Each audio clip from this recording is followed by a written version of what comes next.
Hey everyone, welcome to the Growing with Fishes podcast. I'm Steve, and we do this show every week in order to help promote aquaponic growing and cannabis growing, as well as different things in the cannabis and aquaponic industry. We try to touch on a wide variety of things. This week we have Roger, as always, from I Love Growing Marijuana.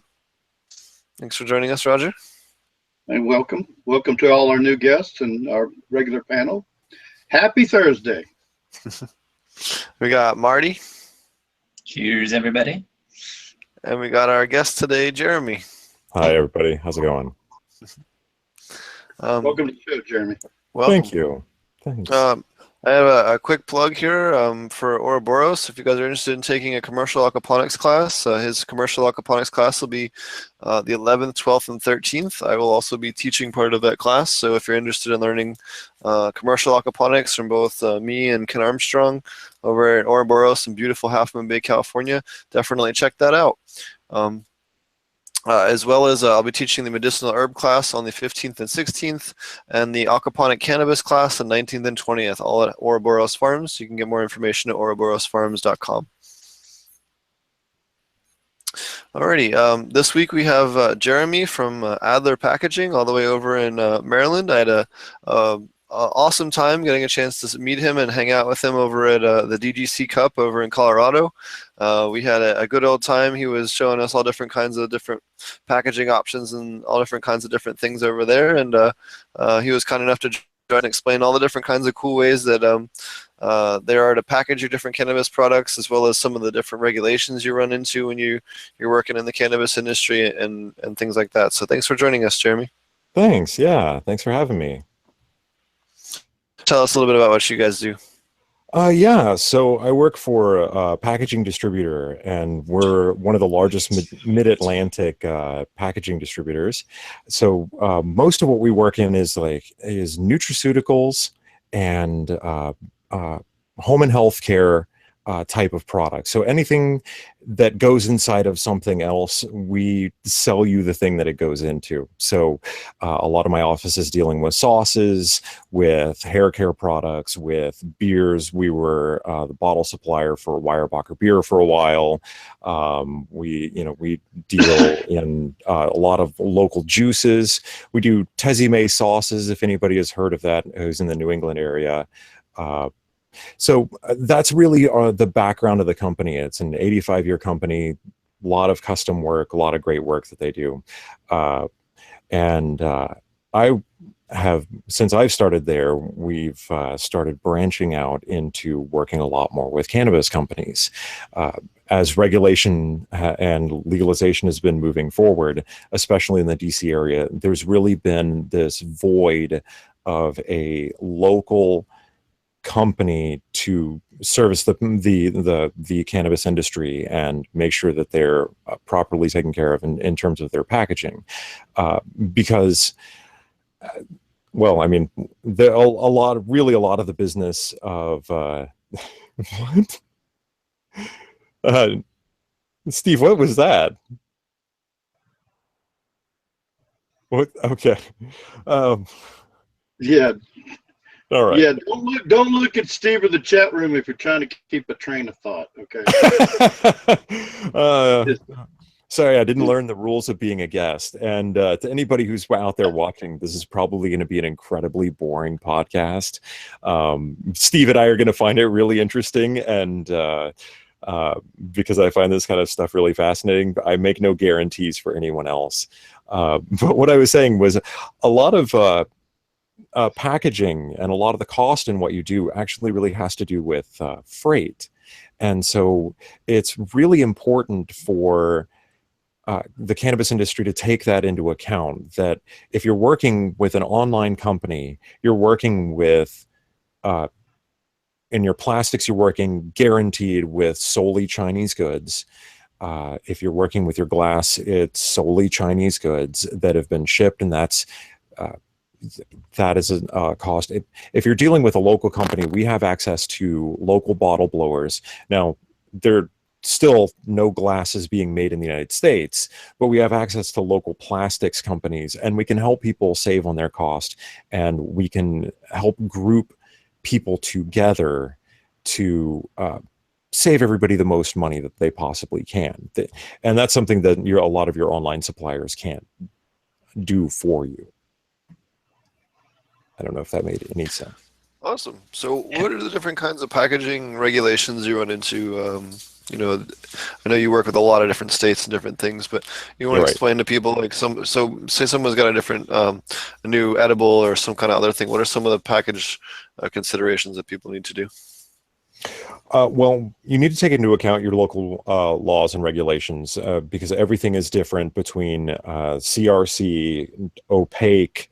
Now I understand that California is going with a clear for edibles. So everything is a mixed bag. And then you have DC, which is really just the Wild West right now. So you know your local laws and know your local restrictions first. I'm fairly familiar with most of them, but I'm by no means, an absolute expert on your local regulations. What I try to take into account in general is that there is universally, there's going to be CRC, there's going to be what we call CRC is a child resistant closure. At some point, there has to be some sort of child resistant. Everyone's focus has been on, must protect the children. Everyone has to think about the kids. Understandable with a lot of the strength of some of these edibles. So, we try to think about what is going to be universal. You're going to need a CRC. You're going to need, at some point, either something clear or something opaque. And it's probably going, you're going to need large blank areas when you're thinking about your art and your artwork, where your graphics are going to go. You need to think about how are we going to put the local restrictions and regulations onto this package. Yeah. For each so that when the regulation inevitably changes, you're not throwing out $10,000 worth of product that you just purchased and you just waited 12 weeks to get from wherever you got it from. And those are the types of things that I try to look at in terms of restrictions and try to help people work through so that they don't lose $25,000, $40,000 worth of product. Yeah. Do you do any foil packaging? What do you mean by foil? Like reclosable foil packs like they have now. That everybody bags. Oh, Huh? yes. Oh, absolutely. We deal a lot in flexible packaging. We have a lot of both American contacts, and then we have a lot of Chinese contacts as well. Most of your really most of your resins, most of your plastics are really going to be coming out of China right now, especially the Mylar bags in general. The cost differential between American-made plastics and Chinese plastics would blow your mind. And it's an uphill battle for a lot of companies, especially companies that are starting out. So yeah, we try to offer people a lot of different options in that. What in particular would you like to know about Mylar bags? Well, I was talking, I don't know. I didn't know they were actually Mylar bags, but like I see everything from, I've seen tuna fish packaged in it now. Right. I see the nutrients from our company at ilovegrowingmarijuana.com. Right. We've got a new flower power fertilizer, and Right. it's a resealable Ziploc foil pack. And Right. I found it to be, I said, wow, this, and it appears that's where everybody's going.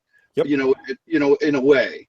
So I was wondering if it wouldn't be childproof, though, I guess. But. Oh, no. We are working with a really cool company, American company, that has a childproof, it's a flexible bag, a flexible stand-up pouch is what we call it. I keep calling it Mylar, but it's not necessarily Mylar. What it really is you can stand it up when you open it. It usually folds out in the bottom. It's thinner. Right. It's more at the top, and then it widens, and it's got a crease. It's a pleat or whatever. We call that a gusset. It's a gusseted bag. Yeah, so that's what I'm interested in. So what those flexible, we deal a lot in those flexible plastics, and those actually have different layers, and they can be built in different ways for different permeability. So you could have HDPE layers, you could have PET layers, you could have nylon layers built into the bag, because it's essentially layers of plastic built on top of each other with injected resins. And it depends on which process it's going through, whether it's a digital process or is it a silk screening process or it would be a spot treatment process, how those bags get printed. So you can either inject them all with like a solid black layer, or you could put a layer of foil in there, or you could put some sort of craft paper layer on top. The possibilities in building out those bags is really endless. And then you put the zipper on top. But we're working specifically with a really cool company that they have developed a child resistant closure on the front of it, where you have to grab a little front flap and then stick your thumb in the bag and pull them that way in order to open them. So it requires a little bit more force. It requires a little bit more thought. You know, this episode reminds me of that SNL skit, you know, where they're always like, you can put your weed in. You're that guy, man. Like, that's your new job. Like, no, that is literally my job. You're like, you can put your weed in here, man. You don't understand. That is literally my job right now. Yeah, so, I was just thinking about that. That cracks me up. Yeah, like actually, on that note, actually, one of the companies I'm working with has a new. I can't talk about it on air, but we have a new proprietary weed product that has a particular kind of consistency to it that makes it pretty interesting to try and figure out what the packaging is. And he came up with a really awesome solution for a delivery method for the particular issue that we were having in regarding to trying to figure it out. So that's cool. Jeremy, this is one of our packages. Oh yeah. Yep. With the Ziploc at the top. This is off the starter pack, and you got it. And not that I don't, appreciate that cool little bag, but do you have anything a little bigger? Well, yes, I have some of that somewhere. I got a few of those. I need more storage room. Oh, I've got some great big bags. So actually, well, I was saying actually, my first customer is Real Growers, the Recharge. So we're moving them into flexible packaging out of their rigid packaging, because they were having a lot of problems with the tops popping off, which is transit. Well, no, it's a combination of factors. It has a lot to do with the atmospheric pressure change from Fort Collins down. It has to do. I used to have the same problem when we used to use the same containers for iron to use at Aquaponic source, and we'd have the same problem where when they go to higher or when they go lower in altitude, there was issues with it. So the other problem with that is actually that pressure-sensitive liner. That pressure-sensitive liner has to be turned to 22 newtons of force, I believe, and you're doing that by hand. It's impossible to do that over and over and over again. It would, first of all, it'd be exhausting on your arm. So that seal is never going to hold, ever.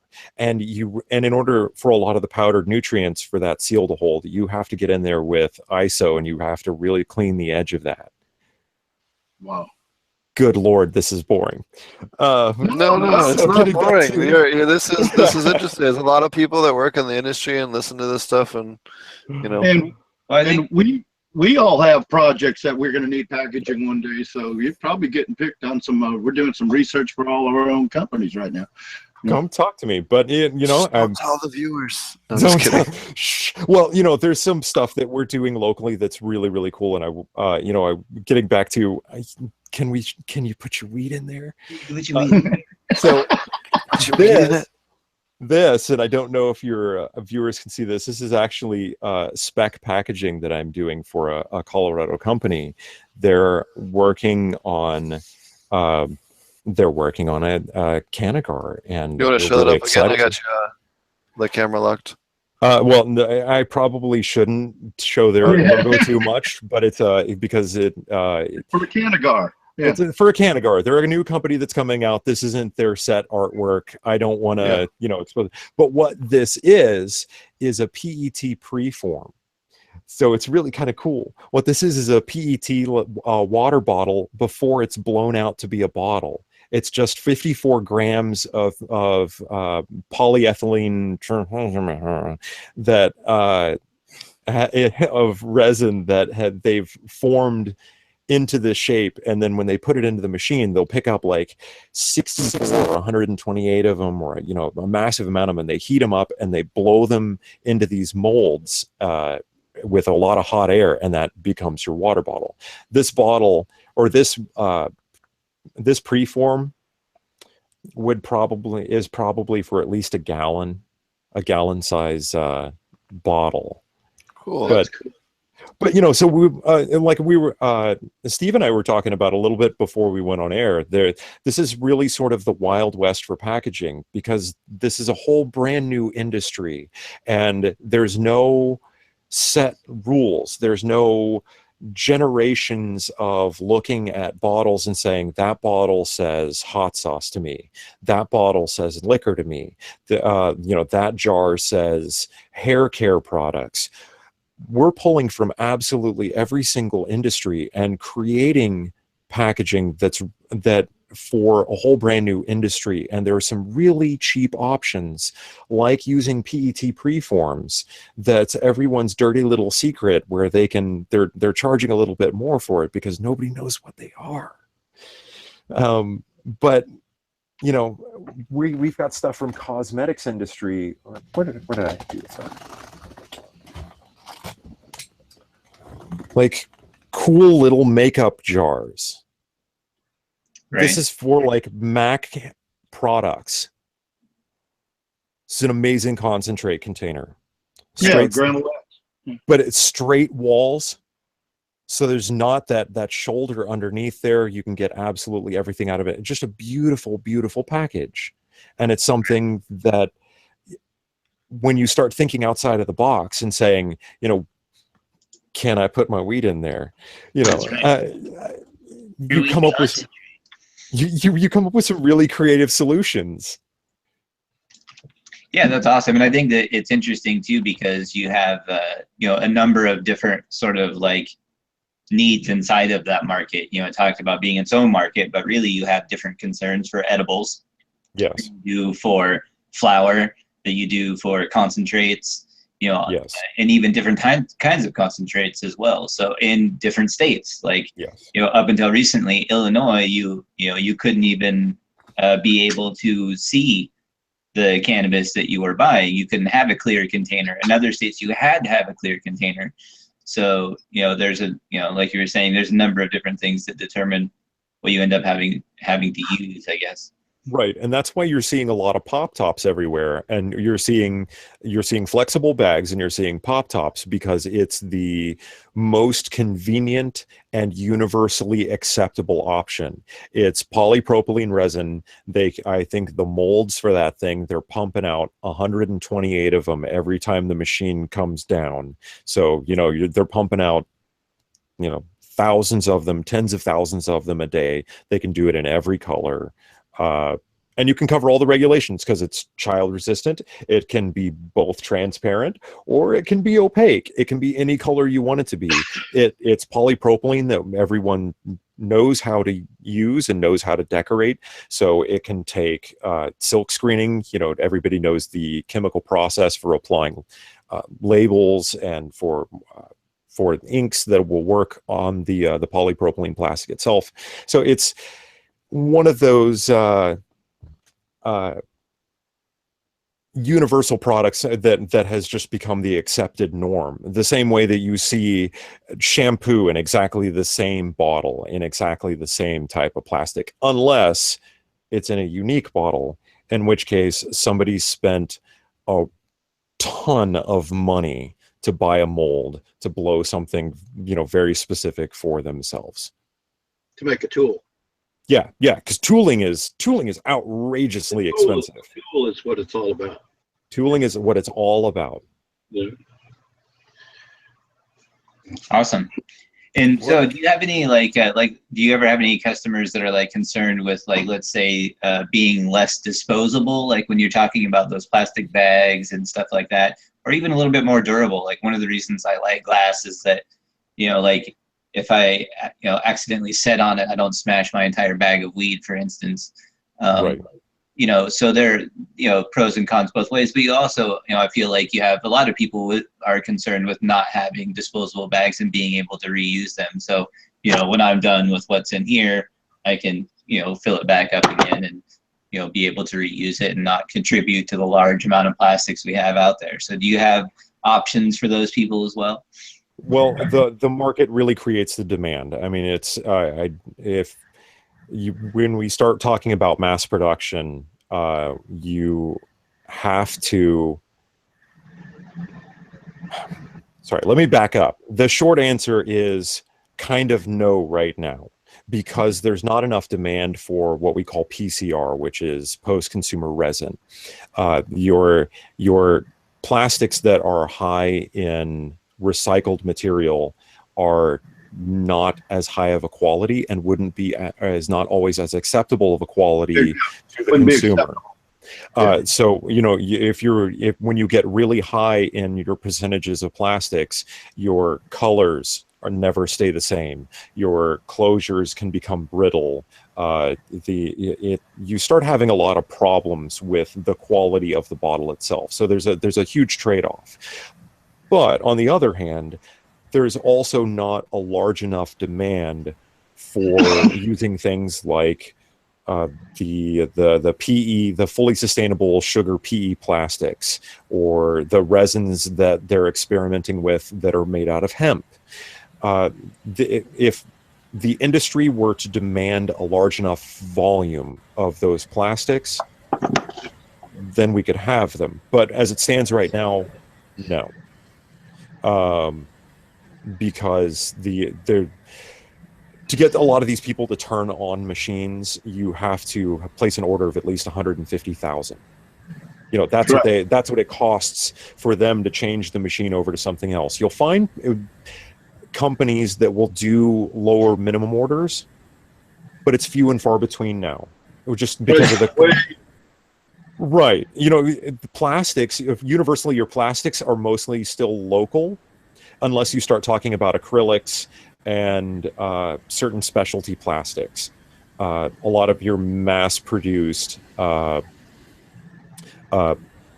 high-end cosmetic plastics are coming from South Korea or coming from China, simply because, interestingly enough, the South Korean market has a demand where every company rebrand every single year. So they're always inventing new cool packaging. They're always inventing new cool stuff. And this has been accelerating over the last couple of years. And we're starting to see more of it in the United States because they've spent all this money on the tooling. And so it doesn't cost them that much more for them to just run this packaging again. So we're seeing a lot of that spill over into the United States with lower minimum orders. But for the most part, your HDPE bottles are going to be fairly local. You can almost assure that they're going to be made in the United States. Your PET bottles are mostly going to be local. Your glass is all coming from China, though. I mean, there just are not any glass plants in the United States anymore. And, again, were the industry to demand something like that, someone would probably step up and fill that void. But the demand doesn't have to be high enough. Which is really how, large orders really dictate the market in that way, Right. You really sort of, unless, and again, usually something like, that's going to be, more durable and reusable is going to have a much higher cost. And then people who want to order in quantity, that are going to dictate it are usually going to be concerned with, the cost of doing so. So, I can definitely understand how and why they go the more disposable route, and especially with regulations changing a lot too, because you wouldn't want to spend a whole bunch of money, in this case 4 times as much money or 5 times as much money, just sort of throwing numbers out there, but a lot more money, I would say significantly more. Like that one bag you showed compared to the cost of this one glass jar is probably pretty significant. I would say at least 5 times as much, probably. Yeah, absolutely. Even buying in bulk, when the price goes down, buying bulk on either one of them, it's going to drop and it's still going to be about 5 times as much. So, Absolutely. And that that's where your local packaging distributor is really fits in for a lot of people, is that people are, especially with our generation, more people are searching out the internet first, and they're moving to the internet to look at a catalog and to order, but they're not hitting on their local packaging distributor who is buying local, who can group people together to get something unique. Say you work with a different local company. Maybe they're not producing the exact same product you are, but maybe you hear about a sauce from your local co-packer. Maybe you can combine with them and get a big enough order to get some really special glass. That's where we really fill a need within the community, and that's where I would really encourage most companies really to turn, is find out who your local mom and pop or just local arm of a packaging distributor. Go and work with them, because you'll get better. I mean, I won't say you'll universally get better service, but you know what I'm saying. Yeah, I think you got a lot better chance of getting better service anyway, for sure. Not that you can't get good service from an online place, but I feel like it is more difficult, and the odds are less that you will. And resolving issues is probably like a big part of that. I think that if it's difficult to resolve issues once everybody's gotten through to a certain point and spent money and a bunch of stuff has been shipped, and then you don't find out the mistake happens until a long way down, and then now you got to ship stuff back, and so some of the advantages of working with just another human locally is being able to catch some of that stuff a little bit more early on, or better absorb those costs, because them being more of a hub, maybe they can set that order there and sell it off more over time and be able to better absorb the cost for the customer. And I see that happen a lot with like car parts, like wrecking yards, like for old car parts and stuff. My uncle's always looking for old car parts and Jeep parts and all kinds of stuff, and some of them are really difficult to find. But one of the things that's cool about like auto wreckers is they figured out a long time ago that if they network together, they can all make a little bit of money all the time, instead of hoarding on to stuff and hoping that somebody stumbles upon a rare part that you've just been sitting on for maybe years. Network sharing parts, right? You're talking about network sharing. Yeah, you go in there to go, we don't have it, but let me look on the computer real quick. Oh yeah, my buddy up in Columbia's got it. Yeah. Right, and so they can absorb those kind of things too. So if you just recently, I shipped a back seat for a car all the way over here and was going to pick it up for him. And when it came in, he was like, "Oh no, I can't sell you this. This thing is just wrecked. It's disgusting. It's dirty. It's got big tears in the seat. Like, it's not at all what they pictured. So I can't sell it to you. I ordered another one. It's going to be here in a couple of days." And that's the kind of stuff. It didn't cost me anything. He's got to basically eat the cost of shipping that seat. But as a consumer, he can set that there and, maybe try and make use of it or do something different. But that's the kind of stuff I feel like you get with local stuff that you're not going to get with like an Amazon order or something like that. You know what I mean? Absolutely. And that's actually an issue I've been dealing with over the last couple of days, is that I have a customer that needs some emergency packaging, and they're going to be out of their packaging. And because we have a large warehouse, I'm able to walk down to the warehouse. I'm able to grab a couple of cases of lids, and I can get them out of a jam, simply because we deal in that lid all the time. Because pretty much all of your lids are stock sizes anyway, unless it's something. Yeah, I mean, everything is the same.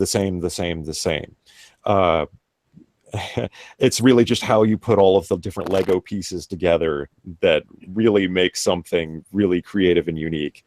And that's also something where I feel like we're doing really well, because we've partnered with a lot of local decorators. We have a lot of local connections with co-packers. So people are calling us up saying, I need a bottle for an energy drink. And we're able to call to our co-packer and say, do you have time to meet with us and talk to us about, what's the best way to go about filling the bottle, and talk through everything. And we all kind of work together, and we keep making some really cool stuff for people that otherwise wouldn't be able to afford it if they were going through a larger company, and the minimum orders would just be way out of reach for a lot of people. Cool. Right. when you were talking about the hunt, being able to get them to adapt something, and you were saying it'd take 150,000. I never got to get this out, but isn't that basically a truckload? Yep, that's Yep. correct. You got to buy a truckload to get anything done. That's right. Yep. I mean, and it really depends. You know, I mean, a truckload for some things could be a couple million. Yeah. Yeah, you get a container of all these pop top containers from China, and you're looking at 2-3 million crammed in a 40 foot container. Yeah, but they're much lower cost per unit. No? You've got to factor in the freight. So landed cost is a funny beast. When you really start talking about freight, your flexible packaging is really the most the most cost effective thing that you can be working with, because they hate shipping empty containers full of air. Right. You'll get Right. surcharged. Oh, they won't. You're no, literally, you will Yep. save money by throwing cinder blocks in the bottom of it.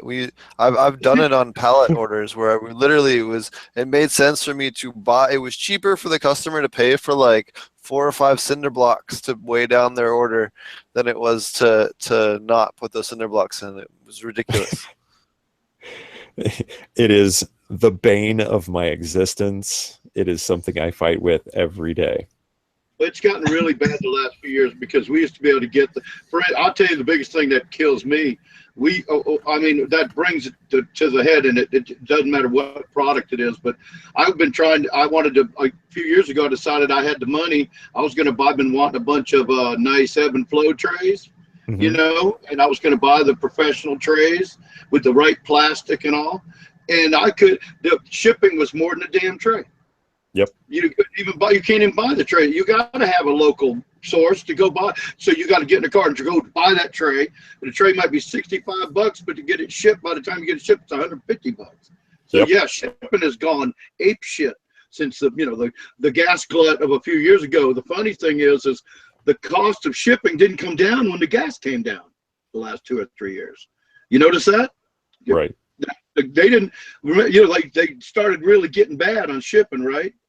About what, 8 years ago? I don't know how long you've been doing this, but what, you're laughing at me. No, I'm laughing because we veered off into, Noam Chomsky neoliberalism land, and Oh, sorry. from packaging. Oh, we get off topic all the time. It's fine. We're discussing that part of the cost of it is shipping. So really, No. I'm just laughing because we gripe about. No, you're absolutely correct. We gripe about that all the time because our fuel costs have continued to go up and go up and go up, and the labor cost goes up and up and up on it. And it depends on shipping lanes, and with the infrastructure crumbling, bridge closures, anything that happens, if it's a heavy rains, your freight cost just keeps going up and up and up. And that's the cost of these goods. It's driving the cost of these goods way, way up when you really get them too far away. All right. And that, one of the things that we talk about in terms of packaging too, in driving up costs, and I guess ultimately in the end for patients, maybe it's good for somebody in the packaging industry, but when they put the limitations on medicinal edibles specifically, I felt like that was a pretty fucked up thing to do to cancer patients, because if you're only allowed to have 10 milligrams of medicine per package, and now you want to, you need to consume 100 milligrams, you have to buy 10 times as much packaging as you did before, right? I mean, there's no other way around that. Like, if I'm coming to you to buy 10 packages and I have to divide them up individually, that's still going to cost me 10 times as much, right? I mean, ultimately, there's really no way around that, right? Absolutely, you're absolutely correct. And there's it's something that we're really working hard to figure out, because I don't want to be the bad guy that you're coming back to going, I just had to throw out $15,000 worth of stuff that I just bought Mm-hmm. What the fuck? I want to work with people. So one of the things that we really are bracing people for is we're going to need to look at multiple layers of packaging. There's going to need to be inner packaging. There's going to need to be outer packaging. We're going to have to determine where's the CRC, where are the regulations, where are the blank panels that it's going to be, is it going to be opaque on the inside? Is it going to explain what CRC is for people? Oh, child resistant closure. So, there is actually a governmental regulation on what consists of child resistant closure, and it has to go through a certain amount of testing. I am not as familiar with that at the moment as I should be, but suffice it to say that your push and turn caps, your squeeze pop tops. Some of the coolest package we've been seeing has actually been in cardboard, where they figured out how to fold a box so that you have to push tabs and pull strips that makes the packaging child resistant and senior friendly, because they're making it out of a certain weight of chipboard that doesn't tear as easily. So when you try and pull the packaging apart, it requires much more force than a child should be able to exert to open it. And I don't know what that amount is, but yeah, I guess while I understand that and people's concern about protecting kids and all of that stuff, like, unless it's like a whiskey bottle or something like that, right? Right. Then they don't give a shit. But or a wine, whoops, I knocked the cork off that mom left open. But anyway, back to the political stuff. I still think that it, probably, and I don't want to like imply that any of those decisions about edibles had anything to do with packaging companies. Like, I'm sure they weren't like leveraging for it. But have you guys or looked into? I'm sure you guys are trying to stay up on regulations all the time. But is there any way that you guys have to provide feedback around like what the results are of some of these decisions that I feel like people make that, may not get feedback from other places? I mean, really, a packaging company is probably the best place that a response like that could come from. Like, hey, this is going to cost people 10 times as much money in packaging materials. That's probably not the best thing to do to a cancer patient. Or maybe somebody with arthritis can't open the package because they can't exert the same force that a child can either. Like, I've never thought about it. That's yeah. I mean, literally, you could be one of the biggest advocates we have for fighting some of these regulations. I mean, it's weird. It's weird to think about, but I'm just wondering if you right now, if you guys if you just have a way of doing it, not if you are or like anything like that, but just is there any like mechanic for that? I guess. We do have contacts in the industry, but it's something we'll have to look into and work towards. I think you're absolutely correct that we could really be an asset to the movement, but at the moment, the industry is so conservative for them to sort of give tacit approval for there to be a marijuana division and for them to openly advertise a marijuana division. It's a big stretch for them right now.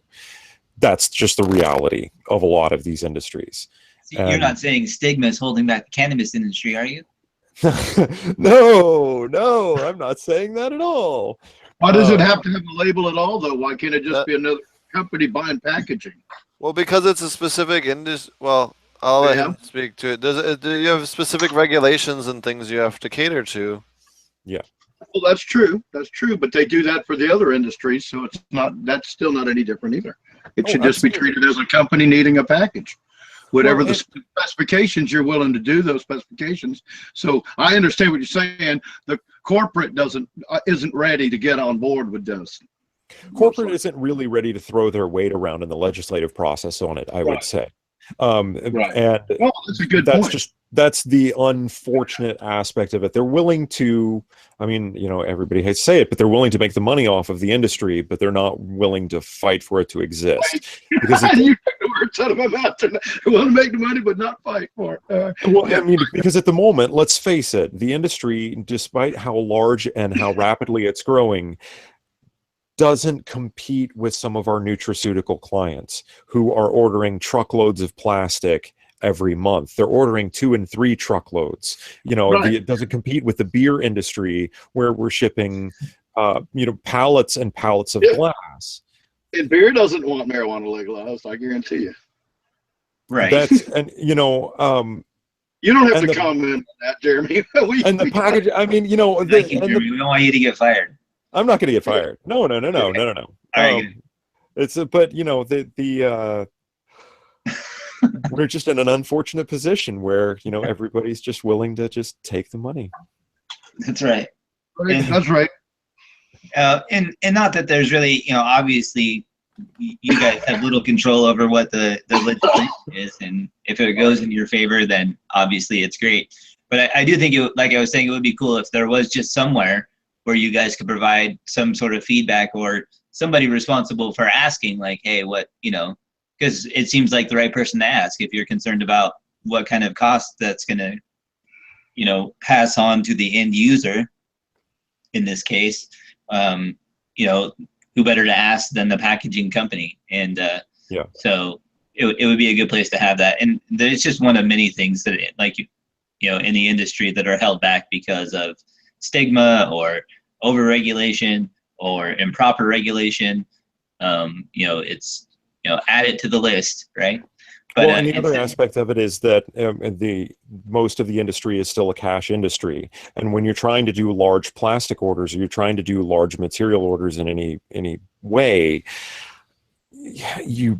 we're looking for credit applications. We're placing a $40,000 order or $80,000 order based on blind faith, or you bring in $80,000 in cash to the office.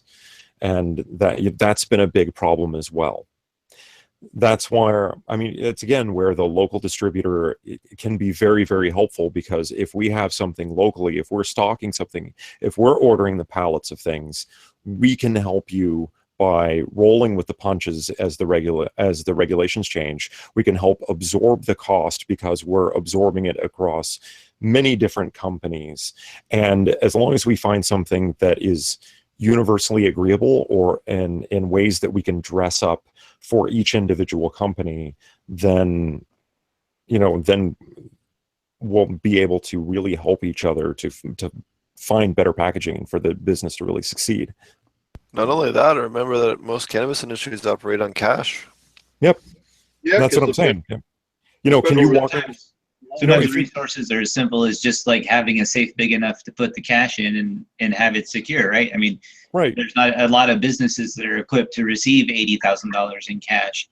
That's just the logistics of it. So just having that one resource, can be valuable, because even as somebody who's operated a home business for over a decade, I can tell you if one of my customers wanted to pay me in cash, I would be a little bit concerned about them driving around with $80,000 in cash, and me having $80,000 in cash and having to drive it to the bank afterwards. So, that just one of those things. It's a resource that somebody local can have in place, ready to go, already paid for. Not to reinvent the wheel, and everybody can sort of make use out of it.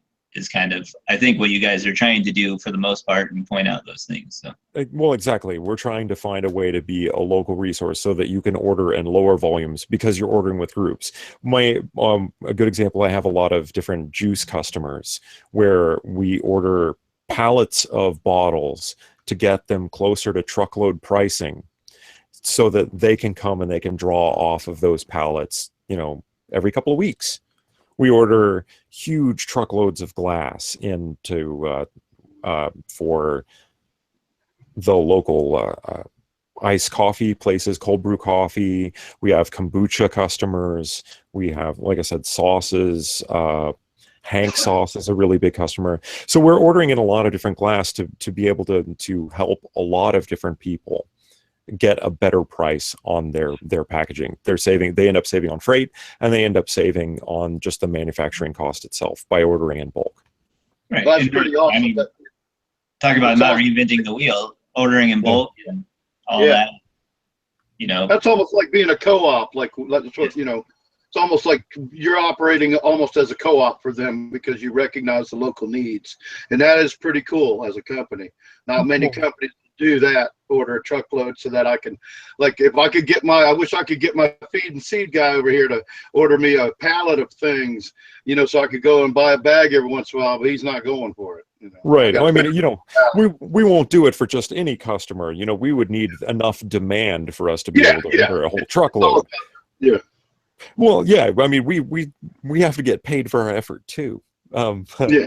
You know, but the trick is that, you know, we're trying to help you out as well, because we feel like, especially in our office, that if your company is growing, we're growing as well. And we want to be in that sweet spot of really helping people as they're coming out of their home office, coming out of their garage with their great products, and moving into more mass production, but not quite mass production, not ready to buy their own equipment. Using cold packing and stuff like that. Well, we have local co-packers that we work with that are really great. A&L Packaging is one of our local co-packers, and they're one of the only local people that'll do aerosols. So we do really cool airless products with them, where there's some really cool engineering technology, excuse me, that's happening in the cosmetic industry with airless products, where the atmosphere that is in the package is that atmosphere forever. It either pulls a vacuum as you remove product, or there's an internal exchange of air to maintain that same atmosphere. So if you have a powdered product and you need it to, say, aerosol in any way, you can, when you package it, you could pump it full of you know, some sort of stabilizing air or whatever, or suck all of the air out, make it a complete vacuum. And then as you pull the trigger, it's picking up it's drawing it up the dipstick and then going through a one-way valve. And this is some really cool mechanical engineering that's happening right now. And it's intended for the cosmetics industry, but it has thousands of different applications across the cannabis field. You know, if you're thinking about your IPM treatment, what if you have a powdered IPM that you need to spray, like diatomaceous earth? If you're trying to apply that onto a topsoil, you could use some sort of a dipstick that wouldn't, your powder wouldn't end up clumping. Right. That's funny you bring that up. I'm a big proponent of that. Not in aquaponics. I don't think they like it too much, but in soil, in hydroponics, or to get rid of spider mites and stuff, that shit is gold. And you can eat it and get rid of all your parasites too. If you feed it to your pets, it rids the body. I love diatomaceous earth. It's a miracle. It's got every mineral on the planet in it too. But you're right. I love it that you brought that up. I'm sold. I want some. I want to buy some. Just don't spray it in flour. But diatomaceous earth. I want to package that. Yes. Just don't spray it on your flowers, because you don't want to smoke it. That's not, right. It's very bad for your lungs if you smoke it. Right. You don't want to spray flowers. But, you know, by working with your local company, I get to see cool stuff like this, because I get everybody's magazine, and I get to see all of the different Korean products, because this is actually a Korean product where they're rebranding every single year. It's a humid climate, and they need to spray a base powder on the face, and they want it to apply cleanly every single time. So the dipstick even twists so it doesn't clump in the bottom. Then they've got other airless packages for lotions, because it's so humid, you end up changing the water content within the lotion itself. So they've developed all of these valved packages that pull vacuum, so you're always pulling the product out of the packaging. Now, with that engineering, and because of the freight coming from Korea, it's really expensive stuff. But if you've got a margin for it, like a lot of cannabis products do, you can get some really high-end, really interesting products at fairly low MOQs. But it's great. Like doing elaborate things for flour, for instance, since it has, you know, a couple of different requirements, you know, depending on what you want to do. A lot of people don't want it, you know, to be exposed to light, right? You know, or you know, it's a little bit similar to cigars, I guess, in a couple of ways, and that you want, sort of a constant humidity if you can. And, so do you have anything like that for flower in particular? That is really, the sky's the limit with a lot of these options, because what would you like to package it in? A lot of people don't want to package it in plastic. They're not going to want to package it in PET or polypropylene or something like that. Some people are looking for glass. You can take, just a regular jar and stick a CRC cap on it. And this is just like a spice jar. It could be really anything with it. I always like to ask people, what do you imagine that that you'd like your flower to look like? How do you want it to be presented to the customer? What do you imagine that it's going to look the best to them? Because it's wide open. The world is wide open to your creativity. You could go into flexible packaging if you're trying to save money. And there's a whole world of options with custom printing options and hot stamping, foils, layers, windows cut into them, opaque patterns. Easier to ship. Yeah, easier to ship. You can ship. That's the thing, I think. The biggest thing is flat. Yeah. And not only that, but if you're comparing it to a rigid container, you can even spend a little bit more and buy an American product, American flexible packaging, save on your freight, buy it in the United States. You'll save on your landed cost in the end, but you won't save as much money as if you buy from China. I will say that. Like, they're producing flexible at such a tremendous rate in such tremendous volumes. There's no way that American companies can compete. If I call up a flexible manufacturer and I tell them that I got a quote from a Chinese company, they hang up on me. They just won't talk to me anymore, because they're getting beat up left and right. So really, to get back to that, sort of like LED, in electronics, a lot of that stuff, even a lot of the companies that we've had on that are based in the United States, in terms of where their companies are, they're still not a lot of the parts are still made over there just because they can produce them so much cheaper. Well, what I would really love to see is I would love to see the growers community really band together and try to pressure their Congress critters into drafting legislation that emphasizes purchasing American-made goods for their packaging, because it's possible. And if we do enough of it and we really band together, we can get that manufacturing cost low enough to compete with importing Chinese goods. So, to really come back to a lot of what you were saying about, it's the same with PCR and with recycled plastics. We could really demand that within our local laws and our local legislation. You could connect with your local packaging distributor and tell them, hey, we need American-made pop tops. We want American-made flexible. We want it to contain this much recycled plastic. Do not ask for recycled glass. There is no way to guarantee that what was originally in the glass was non-toxic. So when they go through the recycling the recycle process for recycling glass, no. You don't want to put anything that you're going to put in your body into recycled glass, unless you do the recycling yourself. So, plus, glass is pretty cheap and easy to make, and there's plenty of sand in the world, so. Yeah.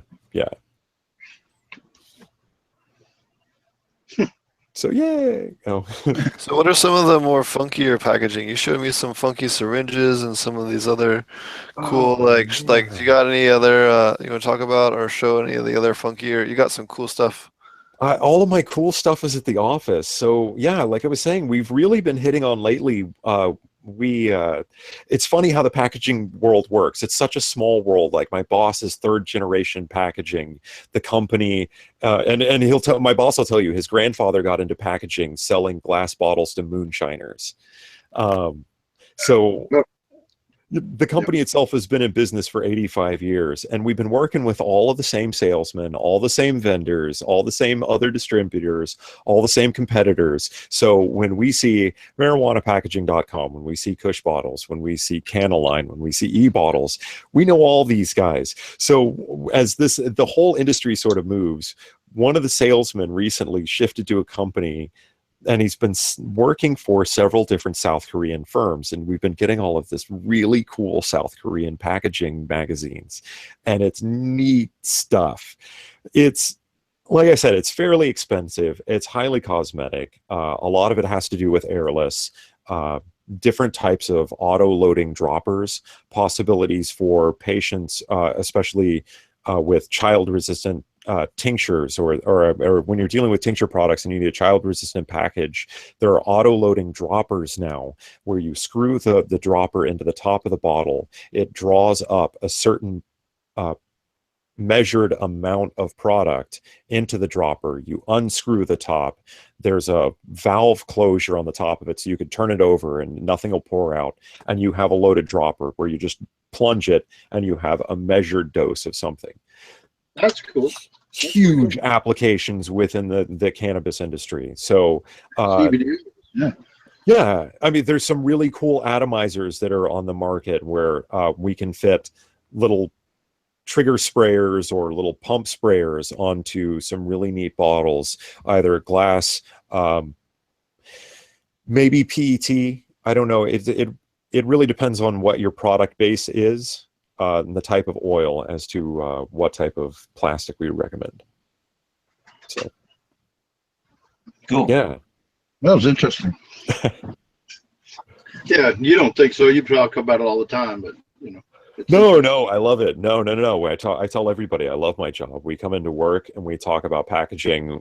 And especially because this is a new division for the company, we're all really excited about it and really excited about the customers that we're working with, especially Scotty at Real Growers.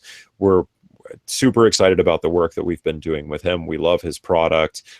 In fact, I got samples brought into the office, and my boss was screaming about his hibiscus, showed me pictures. He had never seen his hibiscus grow this way.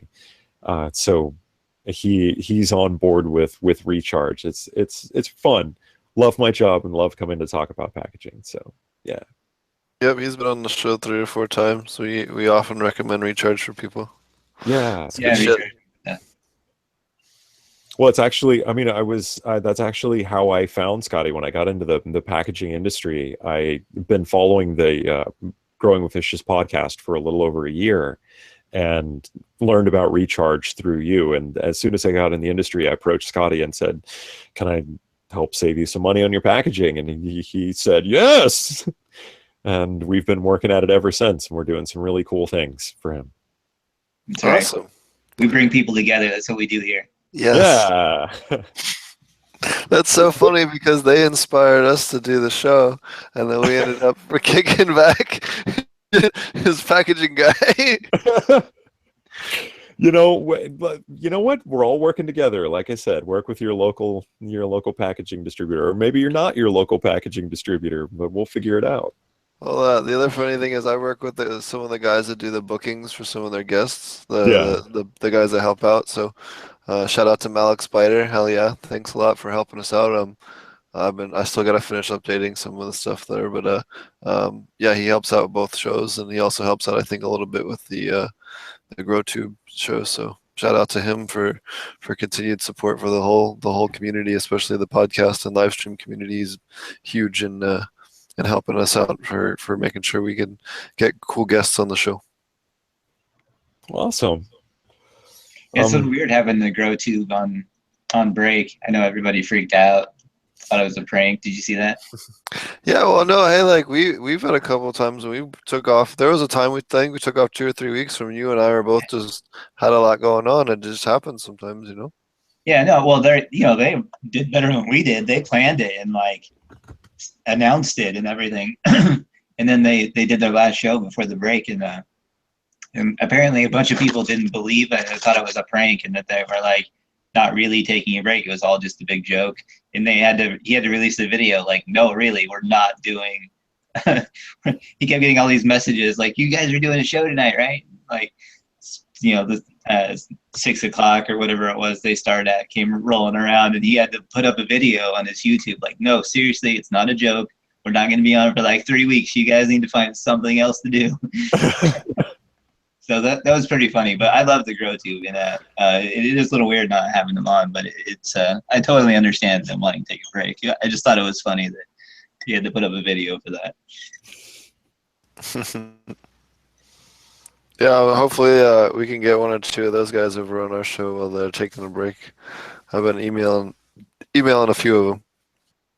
Yeah, I emailed Crazy Diego, and somebody else asked, posted on the thing. Actually, I think it was Malik. It might have been that posted on my channel and said to email him. So I messaged him a couple of times. I talked to him on chat, and they're always like, "Oh yeah, let's do it." But the chat goes so fast. I think they don't pay attention half the time, other than just like general back and forth stuff. So I haven't heard anything. We'll get him on.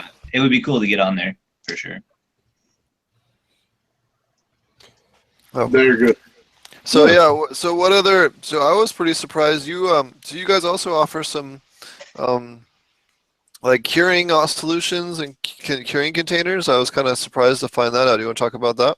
Well, yeah. So I mean, really, most people are curing glass from what from what I understand from sort of the consensus, and we can get access to some really big, like gallon, 2-gallon, sometimes as much as 5-gallon glass for a lot of customers. So if you need something with a really good seal on it, again, talk to your local packaging distributor, because again, this is a giant glass container.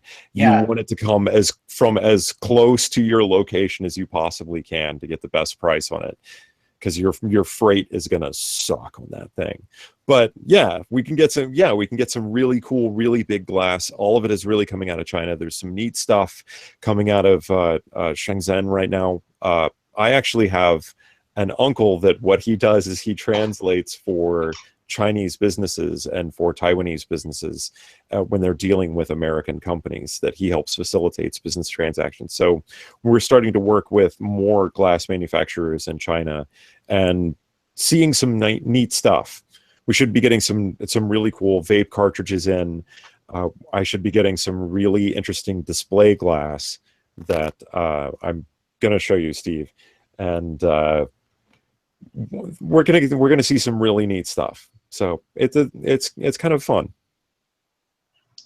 I would imagine there's some cool stuff you could play with. Like I mentioned, we talked about the humidity stuff, and then also like UV protection, for instance. A lot of people want to have to not have the quality degrade over time and exposure to light, but still be able to see through it, for instance, is one of the things that I hear a lot of people they go into dispensaries, and I've seen a couple of them like on the higher, the top shelf stuff.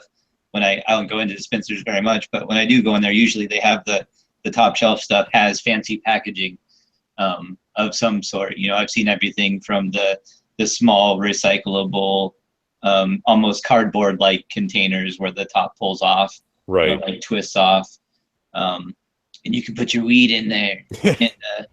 And, so, and then obviously various glass containers as well that come in there too. But it's always interesting to see, or what different stuff that people can do. I think cannagars are interesting as well. Right. They're so similar to an actual cigar, and there's already a whole industry around shipping fancy cigars around. So. Yeah, I mean, again, we're working with a Canagar company, and I found a glass manufacturer actually in New Jersey that makes scientific glass, and they make actually cigar glass tubes, and there's so many different options, like from the PET preforms to perhaps even different types of beverage glass, or what you would think of as spice glass. Like you look at this and you think immediately spices, but it could be something that you could package your product in. The market is really wide open to your creativity, as long as you're willing to decide where you're going to have CRC, Where are you going to have you leave space for your regulations to change? And, you know, how can you make it as universal as possible so it can either be opaque or it can be clear? You know, so if you're taking, like for instance, if you're taking this PET preform, well, since this is a standard closure on top of here, it's a standard size neck. I can get a child-resistant cap that's a push and turn that will fit onto here exactly. I can get a liner put in here that'll put that pressure-sensitive liner, so we could do sealed furrow protection across the top of it, and it'll be an ugly plastic, standard child-resistant closure, but it will fulfill your regulations. And then we could take that and then we can dip it in wax, or we can do all sorts of things. We could do a shrink band. We can, like I've done here, where we've done worked with a local decorator, and we've done a really cool digital transfer that we're working with really low minimums, and we're really excited about.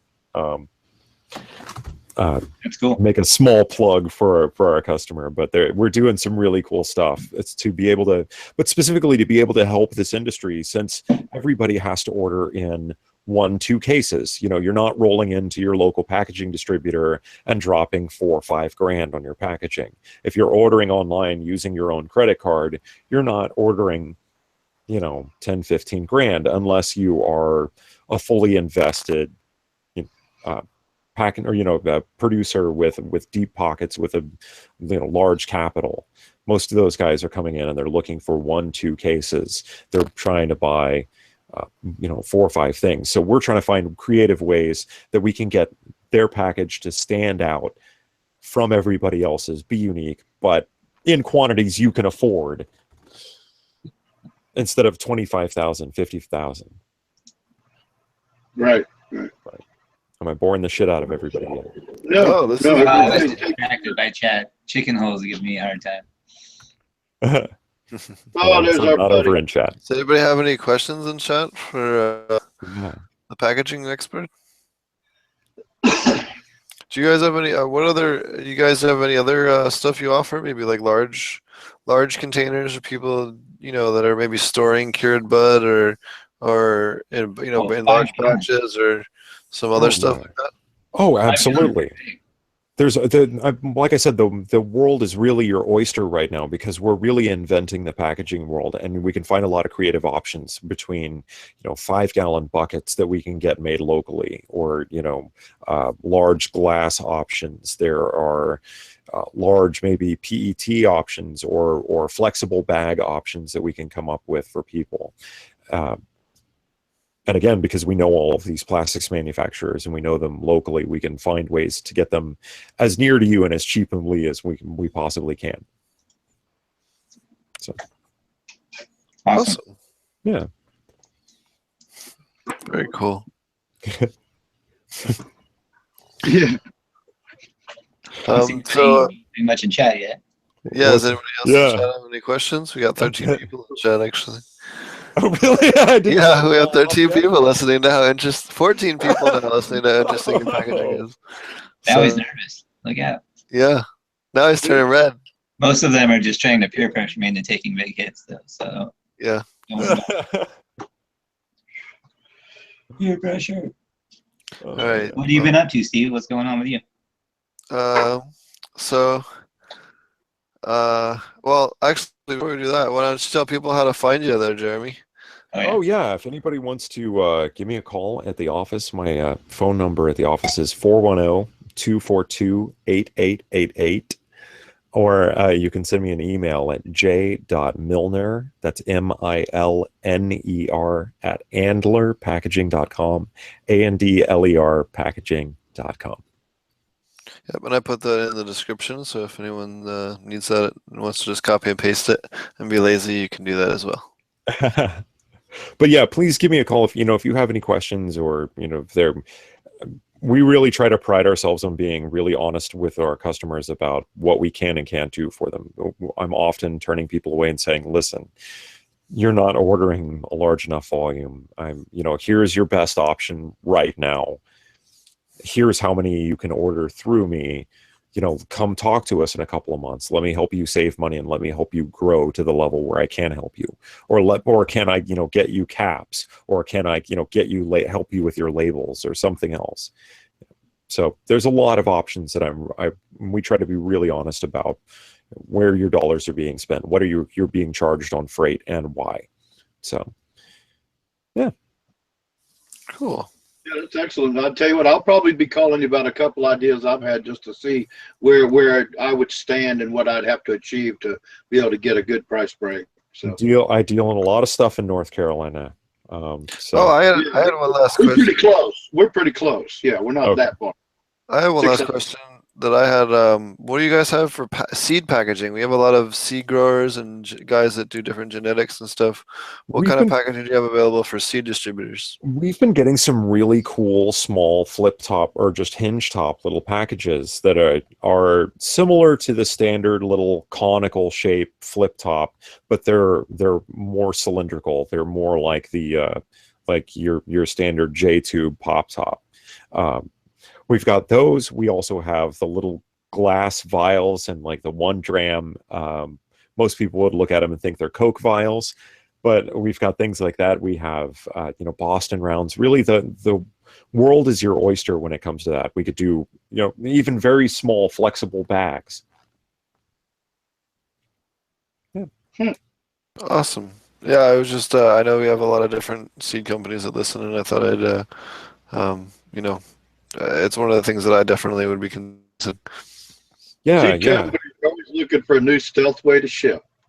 Yeah, we talked about the different, the different ones for consumption. When we talk about seeds or clones, either clone shipping is another big thing that's come up.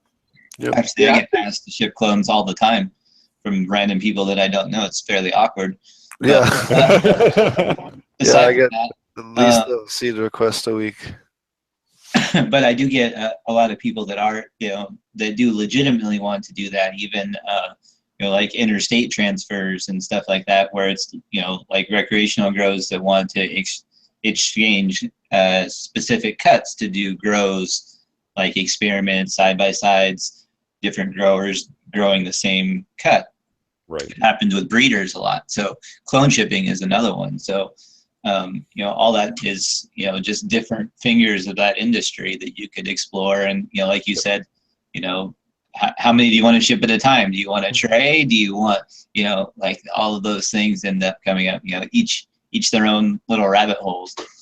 Well, I'm also a 3D designer and 3D modeler for our office too. So I do help people with tooling and doing custom tooling. I've done a couple of custom bottle projects around the office, and then do some interesting projects for myself. So that's another thing that we can really help people with as they, are trying to find something new and interesting, and we're developing new aspects. Like, how would you like to ship a clone?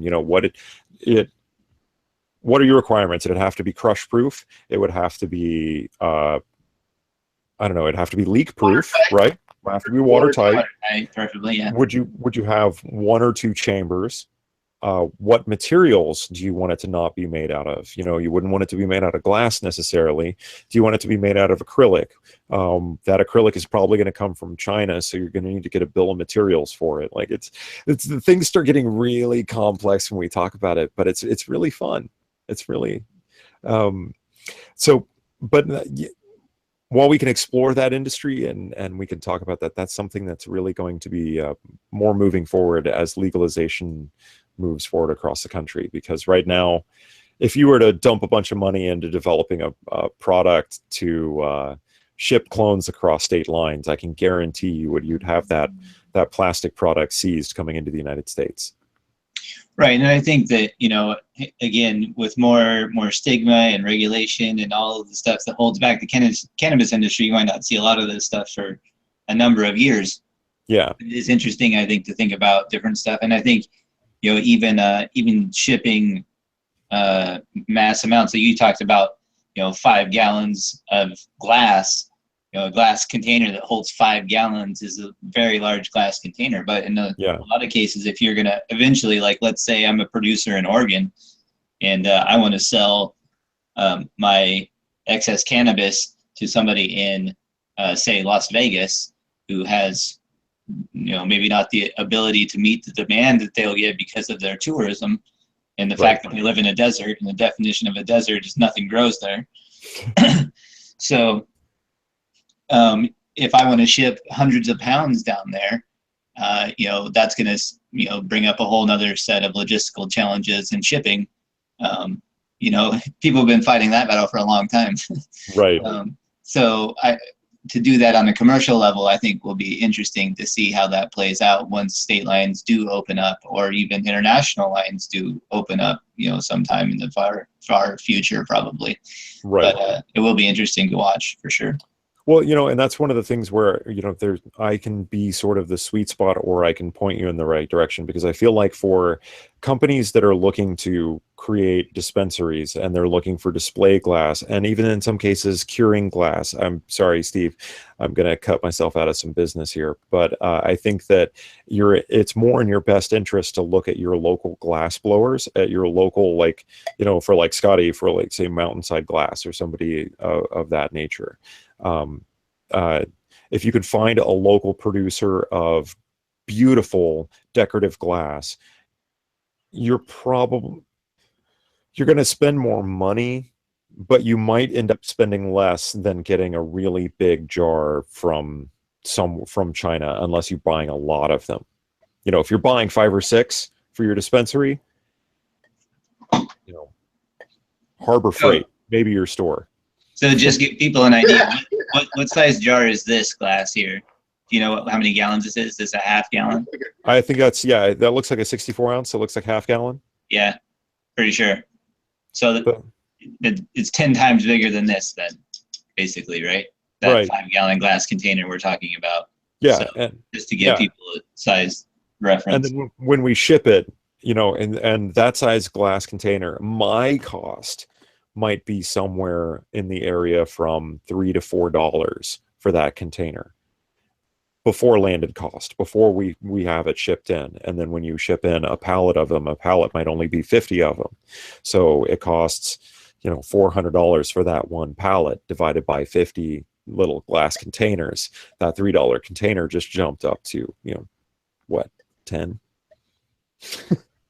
Right. You might be better off going to Harbor Freight. You might be better going off to Pier 1. I make sure that your glass is, of course, food safe. But right.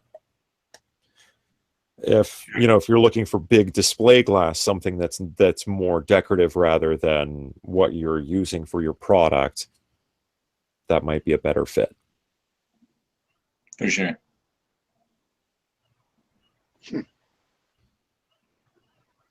Any questions at all, or did everybody fall asleep? No, Steve's typing away. I can see him. He's talking to somebody. You muted, Steve? Just working chat, that's all. Oh. Saying hi to people in chat. ECSD says hi. What have you been up to, Roger? Oh, what am I up to? I've been trying to keep up lately. I had some, some network failures a month ago, and I'm still catching up from that. But the forum's running pretty good. The blog's running great. Well, we got a ton of people using this flower-powered fertilizer. It's just crazy. I'm really surprised how our membership of just everything we show them, they just jump on it, and they're all having good success, and people are very happy for them. That's about all I'm doing. That and taking care of my dogs. My estranged wife is on the road as usual, so I'm here alone with the animals. So I'm here babysitting and sleeping with the dogs.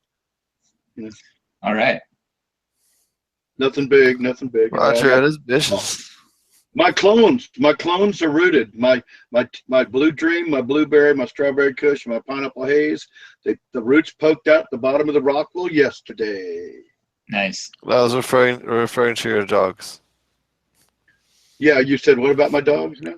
No, I said Roger and his bitches, referring to your dogs. I actually have two bitches and one male, one big giant hound dog. I know. I remember you saying you had a couple of girl dogs. Yeah, well, yeah, I got two, almost 5, and then ancient female golden retriever.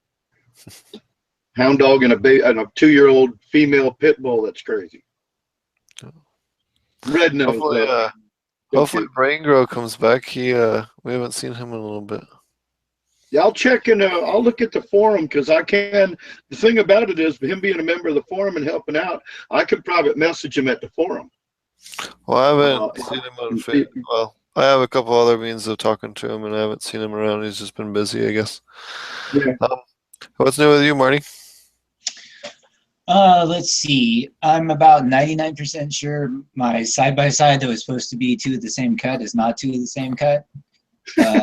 So somebody got high. So I'm not really sure what happened there, but the guy that I got that whole batch from that I had grown up and then previously, taken cuts of those. So who had them originally and flowered them before, he should be able to give me an idea of which one it is. But it should be some, either way, it's all, good stuff. It's either like Starfighter, OG, or Grogu #4, or Jaeger, or there's no really bad options, except for the only real issue is that it's supposed to be for a side-by-side grow. And to test, they're supposed to be the same cut of the same strain in order for that to really matter, I guess. So and it's all growing up into the net and everything, so I probably have to just about cut it out at this point in order to really do anything about it. And I wasn't really paying attention. I was away from the podcast for a few weeks when my daughter was born, and wasn't really doing much in the garden or really doing anything else besides that. And so I finally got out, started making some videos, and was training it to the net. And I started looking at it, and I was like, oh shit, this is not the same at all. And so I'll have to decide what I want to do about that, if I want to just sort of restart and re-veg again, or if I'm just going to flower them out. So that's been fun, but really just sort of, I guess, kind of rebooting the garden now that the kid's getting a little bit older and sleeping through the night and a little bit less to do around the house. So so we got the house cleaned up and listed, it's for sale. So that'll hopefully go through pretty soon, and we can move on to this other property we've been looking at, and I can actually start growing more than 10 plants again. Good for you. So, we've had a couple people come look at it already. The neighbor's house sold in 3 days, so we're hoping it won't take forever. I don't expect it to be 3 days. Well, it's already been 3 days, so that didn't happen, but I wasn't expecting that anyway. But we are hoping that they'll be able to sell, and we can sort of get all that stuff done. So other than that, just kind of rebooting the grow in the garage and trying to figure out what I want to do with that. Making some ferments. It's a good time of year to ferment stuff. So I talked about the plum tree out front. So it's fairly good size. So every time the kids get too rowdy indoors, I tell them to go outside and pick plums, and we make another ferment. So it's always a good way to take advantage of child labor. And everything's growing great with that. We made ferments and added it today. My son just went out, and he loves to plant seeds. So our big project today, when he got rowdy, was we cracked open a big watermelon we bought from the farmer's market, and he pulled out all the seeds and set them aside, and then we went out and planted them out back. And so I have this, the raised beds that I used to grow medicine in, now I just grow food in, which is, of course, perfectly fine with the county. I can grow as much as I want of corn. I want to grow like one of those rotting flowers, just so that it smells ridiculously bad, and it blows right towards my asshole neighbor. But I know where you can get one. Huh? There's a company called Top Tropicals. You can order them. They have a bunch of them right now in. I thought about ordering one. What are they? The corpse flowers. Yeah, the only problem is they take forever to flower, so it really would be sort of he'd probably be dead by the time it actually happens. So They take 10 years. They take 10 years to bloom, and you gotta keep them in a tropical environment, and they're like a huge bulb. Yeah, if I could guarantee that it would happen this season, I would plant an entire row of them along his fence. That's, yeah. That might hurt the sale of your house, though. I'll cut them down, compost them. It'll be fine. Worth it. It's worth it. No, so anyway, I have the bed set up out back, and I have drip lines set up to where I can just it just waters every day. And so when we plant seeds back there, what we figured out we can do is I just go through and take the rake and sort of make a little trough underneath the drip line, and he goes in, and my son throws his watermelon seeds underneath there. And so we have like rows and rows of cantaloupe, and like they're just like growing over the top of themselves at this point, just because it's like one of his favorite things to do is harvest his own seeds and and plant them, which he insists is just like Minecraft. And I keep telling him, no, Minecraft is just like the real world. But to a kid, it doesn't really make sense that way. It's the other way around. It's real life Minecraft. And I'm like, no, that's not it. It's the other way around. That's But, awesome, though. Yeah, we have a lot of fun, and it's great. It's a great way for him to sort of get outside and have some fun. And he has some watermelons growing in the aquaponic system. He planted those, and he's got like 3 or 4 watermelons on the vine now, so he's pretty excited to watch them grow. So it's fun to for them to get kind of that full picture of how all that stuff works. And he's only 7, so obviously just turned 7, so it's cool for him to sort of have that full experience and have that exposure to just those sort of basic skills. And it's funny how he relates them to Minecraft, but really, as long as he knows how to do it, who cares, right? Right. Yeah, but the fact he'll know how to grow food the rest of his life, that's for sure. Yeah, or where it comes from. Like, have you ever seen like I can't remember that guy's name that did this special where he went around to different schools and talked about their food programs and stuff, and he was like asking kids where stuff comes from, and like nobody knew, like they thought milk came from plants or something like that. All kinds of like a bunch of kids had no idea like where food actually came from, like what was grown versus what was from animals or different stuff like that. And it was shocking, honestly. Oh, Jamie Oliver, I think that was his name. Oh yeah. He hated him at most of the schools too, because it made them all look so bad for what they were feeding the kids. Most of the school districts. Yeah, they kicked him out of a couple of them. This was a few years ago. I think it's called Food Revolution or something like that. Anyway, you guys can look it up if you want to, but it was pretty eye-opening for me, just in terms of like, like you were saying, he made him look so bad, they basically kicked him out. They're like, no, we're done. Like, we can't have you come back in here anymore. And I was like, wow, that's really sad. Yep. They can't handle the truth. All right. I can't talk about what I've been up to yet. I think another week or two, and I'll finally be allowed to, hopefully. But a big project. It's not little. Laying around your hotel room. That's not much to talk about, Steve. No, I'm just kidding. Yeah. Can't you see the huge aquaponic grow behind me? No, I'm just kidding. I was talking about that with one of my friends the other day, though. Like not having plants outside is like really getting on my nerves. Like, I've had them outside, every year for so long that like it just feels so fucking weird. It like seems like, especially when you go out. I'm a member of so many groups now that everybody has their pictures of all their plants outside, and it's like you're sitting outside while everybody else is having fun. Like, you're the sick kid inside looking out the window, everybody else playing. You're like, oh, it sucks. Me, I can't grow my plants. Yeah, fuck the county. Me. Gonna take my medicine and go home. Oh man, It sucks. And Marty's gone on and on about the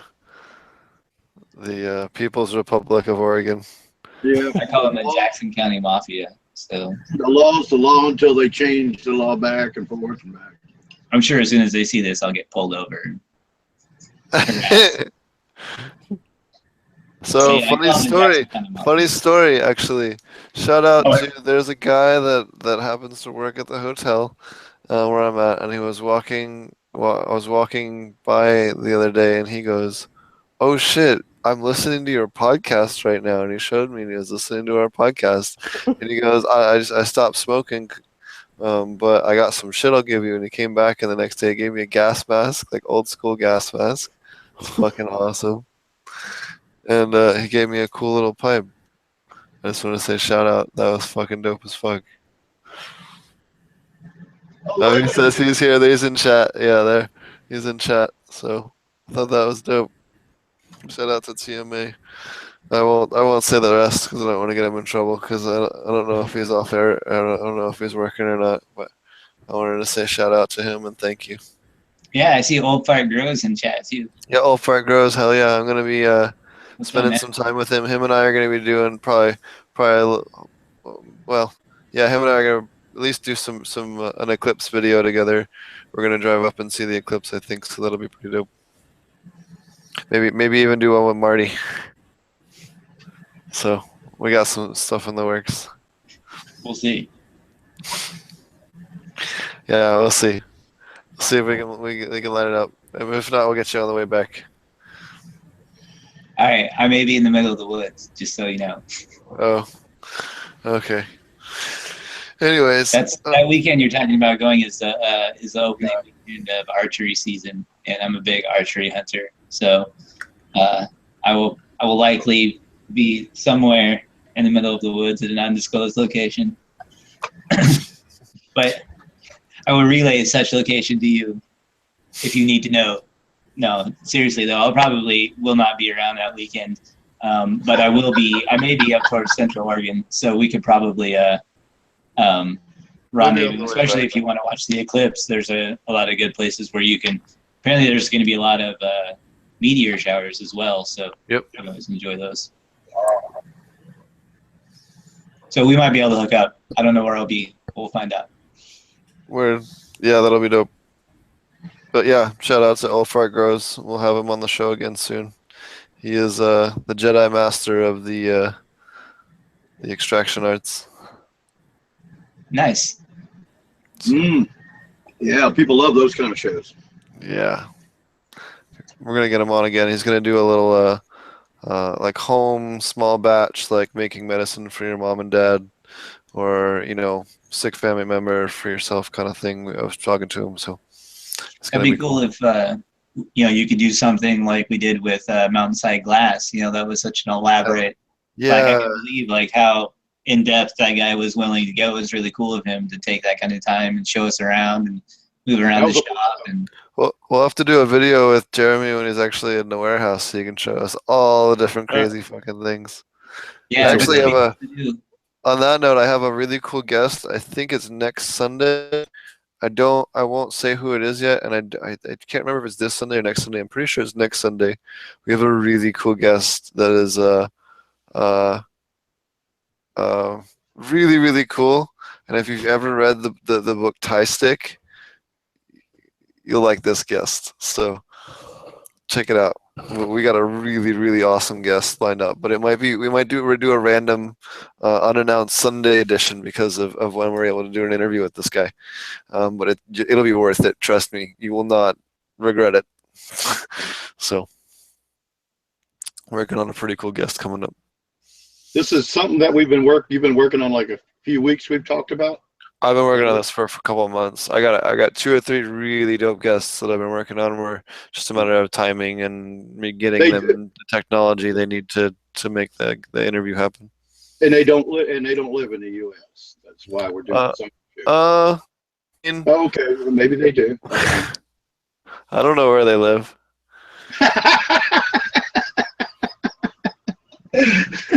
Here we go. So. Okay. So let's quit talking down. No. It'll be really cool, and I'm trying to get on some cooler OGs, some people that have grown cannabis for a long, long time, put up with some of the crazier bullshit from back in the day, way before it became legal, and allowed us to sit here and have a show and talk about it openly without worrying about having someone kicking our door in, or at least not so much. Maybe worry a little less about having someone come kick your door in. So. Yeah, or be able to consume on air. Yeah. Legally. So without them, we wouldn't be able to do any of that. So I'm trying to get a couple of these guys on to do some interviews, and do some talks on that. And on that note, you guys can take a couple guesses on who we might be coming on the show. But I got a couple of cool people lined up. So, and what else? Is there anything I can talk about? Did you want to talk about those busts in Yuba County? Oh yeah, you go. You want to maybe introduce it? Well, yeah, I don't know. I mean, I Maybe just I know more about started it than you reading do. about it. I mean, I read much as I could read about it earlier. There's a lot of different threads and stuff to read through, but there are basically there have been at least a few different busts in Yuba County, some large ones.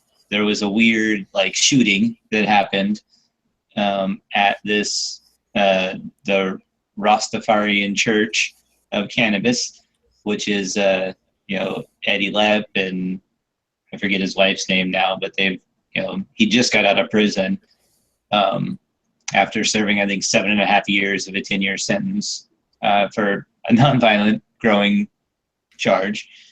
So there's this whole conspiracy theory style video that's posted of people that work down there and of what happened, and are alleging that that he got out early because he turned over a bunch of these grows that he had talked with about maybe joining the church. And there's this whole you can go watch the video, it's up, it's fairly long and elaborate, and they have a bunch of post-it notes on the wall. It looks like some weird CSI set. And of what I've read so far, I wouldn't say there's anything that would be considered evidence, but there's definitely seems like a pretty good divide of people that are yeah, this guy is a total scam artist, con artist, and people that are no way, he'd never do that. So it's pretty polarizing still. I mean, it just happened recently, but a number of quote unquote illegal grows. So they're wouldn't be considered medical grows or anything else. I mean, one of them I think was 17,000 plants. Right. And hundreds and hundreds of pounds. The incident at the farm I think is kind of weird. The guy showed up at the Rastafarian place, at the Eddie Lepp place, and they had to call the police. He was tearing plants out of the ground, I guess. And they told the police he was armed. They straight up were "Yo, this guy's got a gun. Make sure you come armed, or make sure you have your vests." And the cops didn't take it seriously. And what happened? Both cops got shot. Yeah, and they said that and there's a video that they posted about that incident, which was separate as well. Yep. And so there's a lot of people that think all of that stuff is connected, and basically that if I understand, again, it's a fairly long video, and it's not overly clear, but it seems like what they're alleging. One side of it, of course. Yeah, he's working with, the DEA or whoever. That's how he got out of prison early.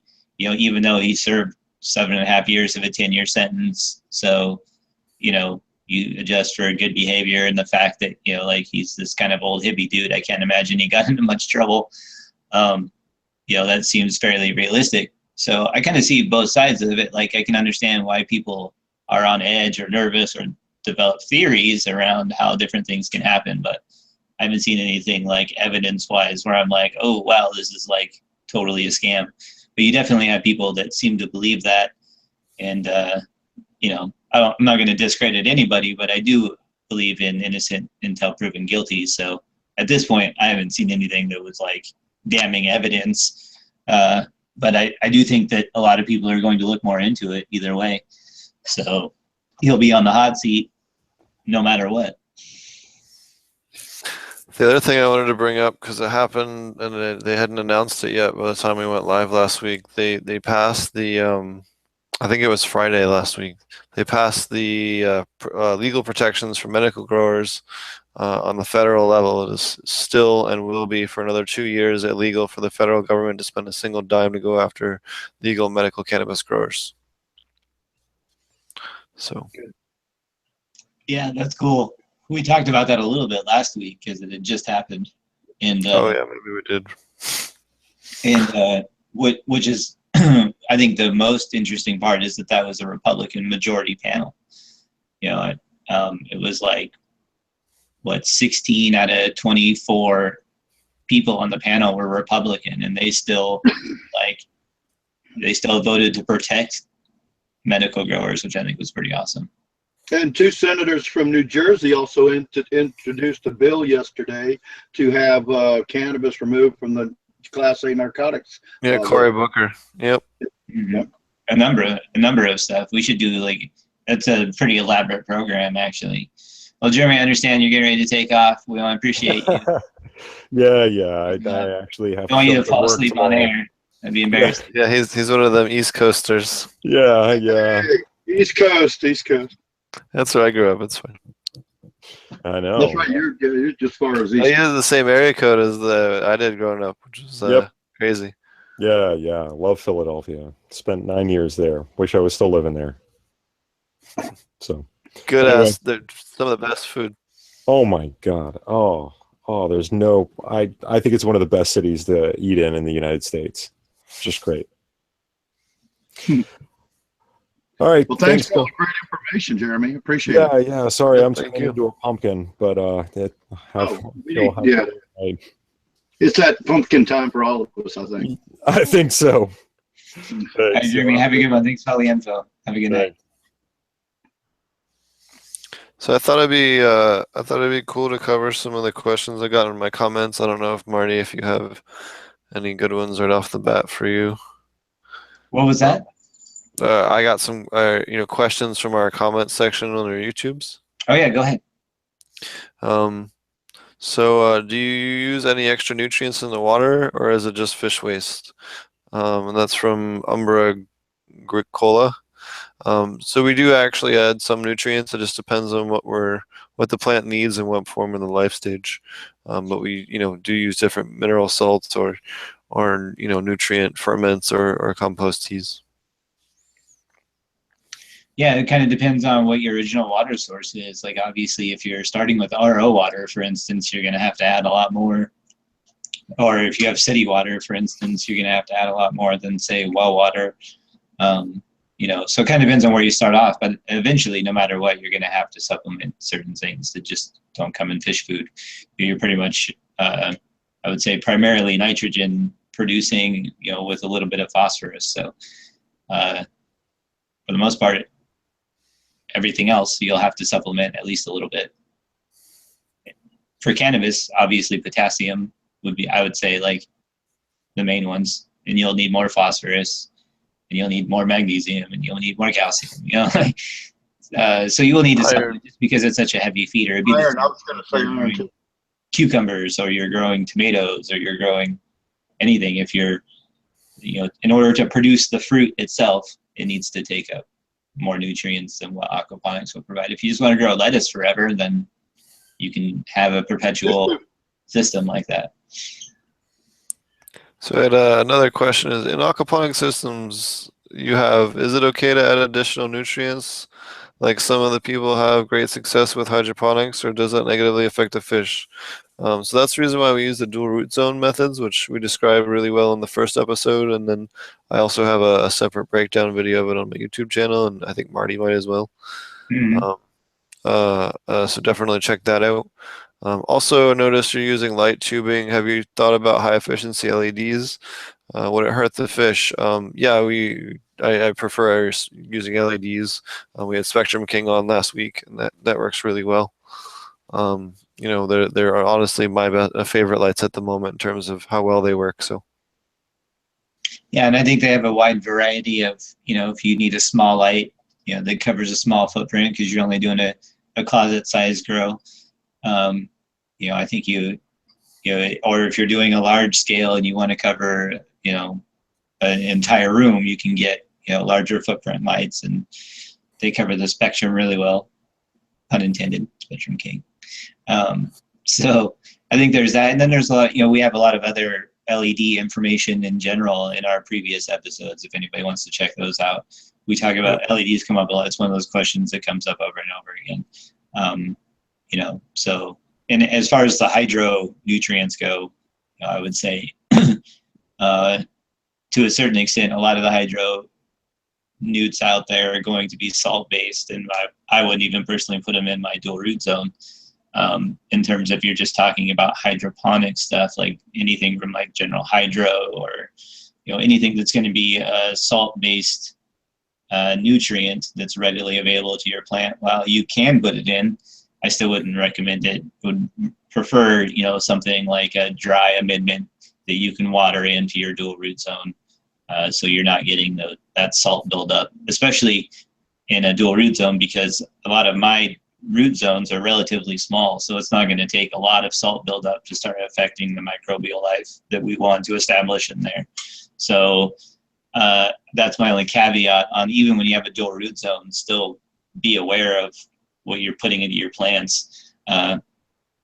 If you are going to do something, like we talked about recharge earlier, that's a great option to be able to add in. So while it gives you the ability to, I would still say, anytime somebody says something like hydro nutrients, I get a little bit jumpy, because usually, 9 times out of 10, if you walk into a grow shop and pull a bottle off the shelf and go buy it, that's going to be a salt-based nutrient that I feel like in the long run, for what we're trying to do, doesn't work. If you're trying to just grow a plant, just cannabis itself in a like cocoa, some inert media, then that you're going to throw out as soon as you're done with that particular run, then I could see maybe it would have a purpose. But it's my anti-salt speech for dual root zone. Yeah, you'd basically want to go with, if you did use a commercial store-bought nutrient, you'd want to use some products, not all are good, but you want to use some products that are on the organic line. Like Steve likes a couple of the amendments that they offer from Fox Farm. I think one's Ka-Ching, I think he said in the past. There's two. Oh yeah, there's ones that you can use, but that was just so we often cover different products that we find in hydro stores, so that and tell people if they're fish safe or not, because people always don't have access to all the stuff that we tell people. Hey, in the perfect world, you'd order this mineral salt, or you'd order langbonite, or you'd order dolomite, or whatever. Sometimes people just need a quick grab what's in the store, so we often like to grab stuff off the store, look at different things that people offer us, and say, hey, based on the ingredients, is this okay? And then how should you use 25%? Should you use 10%? Right. And then how to adjust it. And that was the key that we learned in the past shows too, that when you do buy those store-bought nutrients that are made for hydroponics or a soil grow, even a soilless grow, cocoa or Pro Mix or whatever, you probably want to look at possibly using no more than 25% and as low as maybe 10%, like Steve just mentioned. So you wouldn't use that as normally you'd be told, follow the directions on the bottle. In this case, no, you got to cut it down. You got to figure out, what it is that you need. And I think getting into getting your proper measuring devices, your meters, so that you can actually tell what you're adding to your water. Because the bottom line is, like I think Steve was getting at, is you can't kill the fish. Well, the other thing too is that, or adding a smaller amount to your compost teas with your microbes and everything else, and adding much less, adding 5 or 10% of the dosage, just enough to boost and have it available, and then have those microbes you're brewing, boost that up, and not so much relying on it so heavily, but making it highly available. And then what you've taught us in the last 3 months is that the ferments in the labs, that to me seems like the way to go if you want to add something. I guess there's maybe rock phosphate occasionally, but I guess you guys have differing opinions. Some of you use it, some of you don't use it. But I think what we've been hearing from Grain Grow and Marty with the ferments, and you talking about a lot in depth about the labs a couple weeks ago when we didn't have a guest. That's one of the great shows, because there was so much just pure information where we were on topic for a long time. And I found that fascinating. And I think that's the answer to it. That's what you need to get into. You need to get into the fermentation that the Korean grow, what do they would call it, Marty? Can you help me there? Natural farming is probably one of the major lines that does ferment. I mean, there's a number of them, but Korean natural farming is one of the general terms that comes up over and over again. Yeah, so look into that kind of thing. I think that's the way everybody's going. That's to having really good success. I might be wrong, but instead of worried about buying something from the store, get some fruit. like Marty's saying, get some blackberries or some plums or whatever's locally available that's in your region. You know, that's that you can go get off a tree, because there's stuff that grows wild. There's stuff that people won't even care if they got a tree and stuff's falling in their yard. If you're polite, you go up there and you know, don't act like a thug. You know, they might let you pick up all the fruit out their yard. You know, and so you make a ferment. And that's where a lot of your potassium and phosphorus can come from also, I believe. What else was magnesium that you get? Magnesium, potassium. And what you ferment obviously makes a difference. But one of the ones that I didn't mention before, that I'll mention now, is like watermelon rind. We just went through today and took apart a big watermelon and took the seeds out. I remember talking about with my son. Well, the next thing we'll probably do is take all the rind from that watermelon and cut it up and make a ferment out of that. The same thing you can do with like cucumber skins or a lot of different stuff, which again, you could just feed a lot of that stuff to the worms, which I do when I'm feeling lazy. For instance, I can just throw that in a worm bin and they'll eat it up just fine. But the watermelon rind or cantaloupe rind or any of those, I feel like are a good option for doing ferments on, because they're relatively easy to do. Otherwise you're pretty much just going to throw them away anyway. And and they're full of nutrients. Yeah, they're easy to break down. They're thin cellulose walls, all that good stuff. So cool. So, all right. Well, thanks for your help there, Marty. Back to you, Steve. You got another question?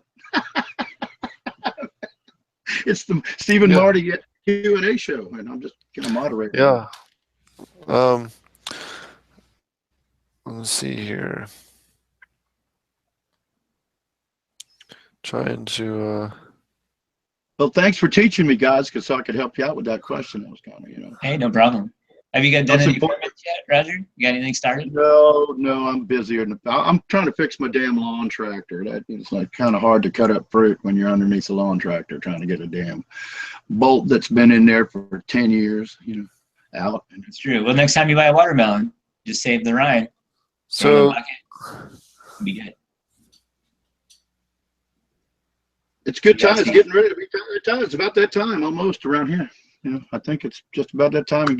In fact, I did. I was at Wally World the other day, and I saw these big old, and I'm like any big vessel, like so they had these like, what do you call it, that they feed horses, horse troughs, the metal horse troughs, the oblong, look like a racetrack or something, Well, I was like, how much are those? No, they were just there full of watermelons. They weren't selling them, so my excitement waned a little bit because I was more interested in the tub than the watermelons. But I don't have anybody to share a watermelon with. I'd be up to my ears in a watermelon if I bought a watermelon. Yeah, we chop it up and freeze it really so we can put it in smoothies later. Yeah, it'd be sad for me. Like, where's my family out there? We had a question. I've heard that if you grow certain things with weed, it can change the flavor a little. I'm wondering if this is real or just a myth. I would say it's definitely a myth in aquaponics, and I don't really see it making a difference in your terpenes by simply having the root system networked. Do you guys have a different opinion? I can't say that I've ever experienced that firsthand. I mean, maybe that's about all I can really say about it, is that I'm not going to say anything definitive. I haven't conducted any scientific tests or anything, but I can tell you in my experience, I've never seen that. They're asking if it would be cross-pollination, I guess, is what they're really asking. And that's, whether it affect any change of taste, that's hard, really. Why don't you try it for about 20 years, come back and let us know. I always get that question too, like, does it make your weed taste like fish poop? And it's like, I have no idea why you would think that's like, you don't ask that if somebody who grows a tomato. Like, does your tomato grow like fish poop? Like, no. It grows in cow shit, so, Yeah, or worm shit. Like, nobody asks that. Yeah, it doesn't make any sense. Or do your tomatoes taste like salt because you grew them with salt nutrients? Do your tomatoes taste like fish? That's my favorite one. Does your weed taste like fish? We get that one all the time. That same thing all the time. Does it taste like fish or fish poop? And I'm like, no, it doesn't at all. So, in case anybody's wondering. We got a question from Chad. Has anyone tried optimal fish food? Aquaponic fish food, he says. I've been using it for 6 months. I don't know. I haven't used it. I know Charlie Schultz has been using it a ton. and Yeah. he loves it. So I mean, I guess I kind of went on like a little mini food search not that long ago, because I usually buy relatively in bulk and it lasts me like a year and a half.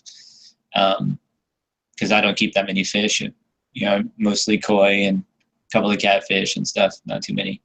But yeah, I couldn't really find anything that seemed different. Like they pretty much all, if you look at the guaranteed analysis of everything from like your normal Tetra goldfish food, like the pellet food, or whether it was pellets from this company or pellets from like Purina catfish food, for like pond food or koi pond food, or like pretty much no matter what that, the guaranteed analysis was like less than 1% different on just about everything. And so I haven't tried their food. I did look at the guaranteed analysis and look at it. I wouldn't say that I saw there was anything wrong with it. I will say that it was probably cost was the main reason I didn't order it and chose to go with something else. So I couldn't find a big difference in fish food. So maybe Steve has something to add to that, but I don't know the differences. I know I could definitely get someone on the show that could, but yeah. I'm kind of curious. Are they making a claim that by using this food you get more minerals out of your fish waste, or it's supposed to be a little bit better balanced on certain. Okay, so that's the point. Yeah. Okay, all right, that's what I thought. But if you look at the guaranteed analysis they have posted on their website, it just doesn't.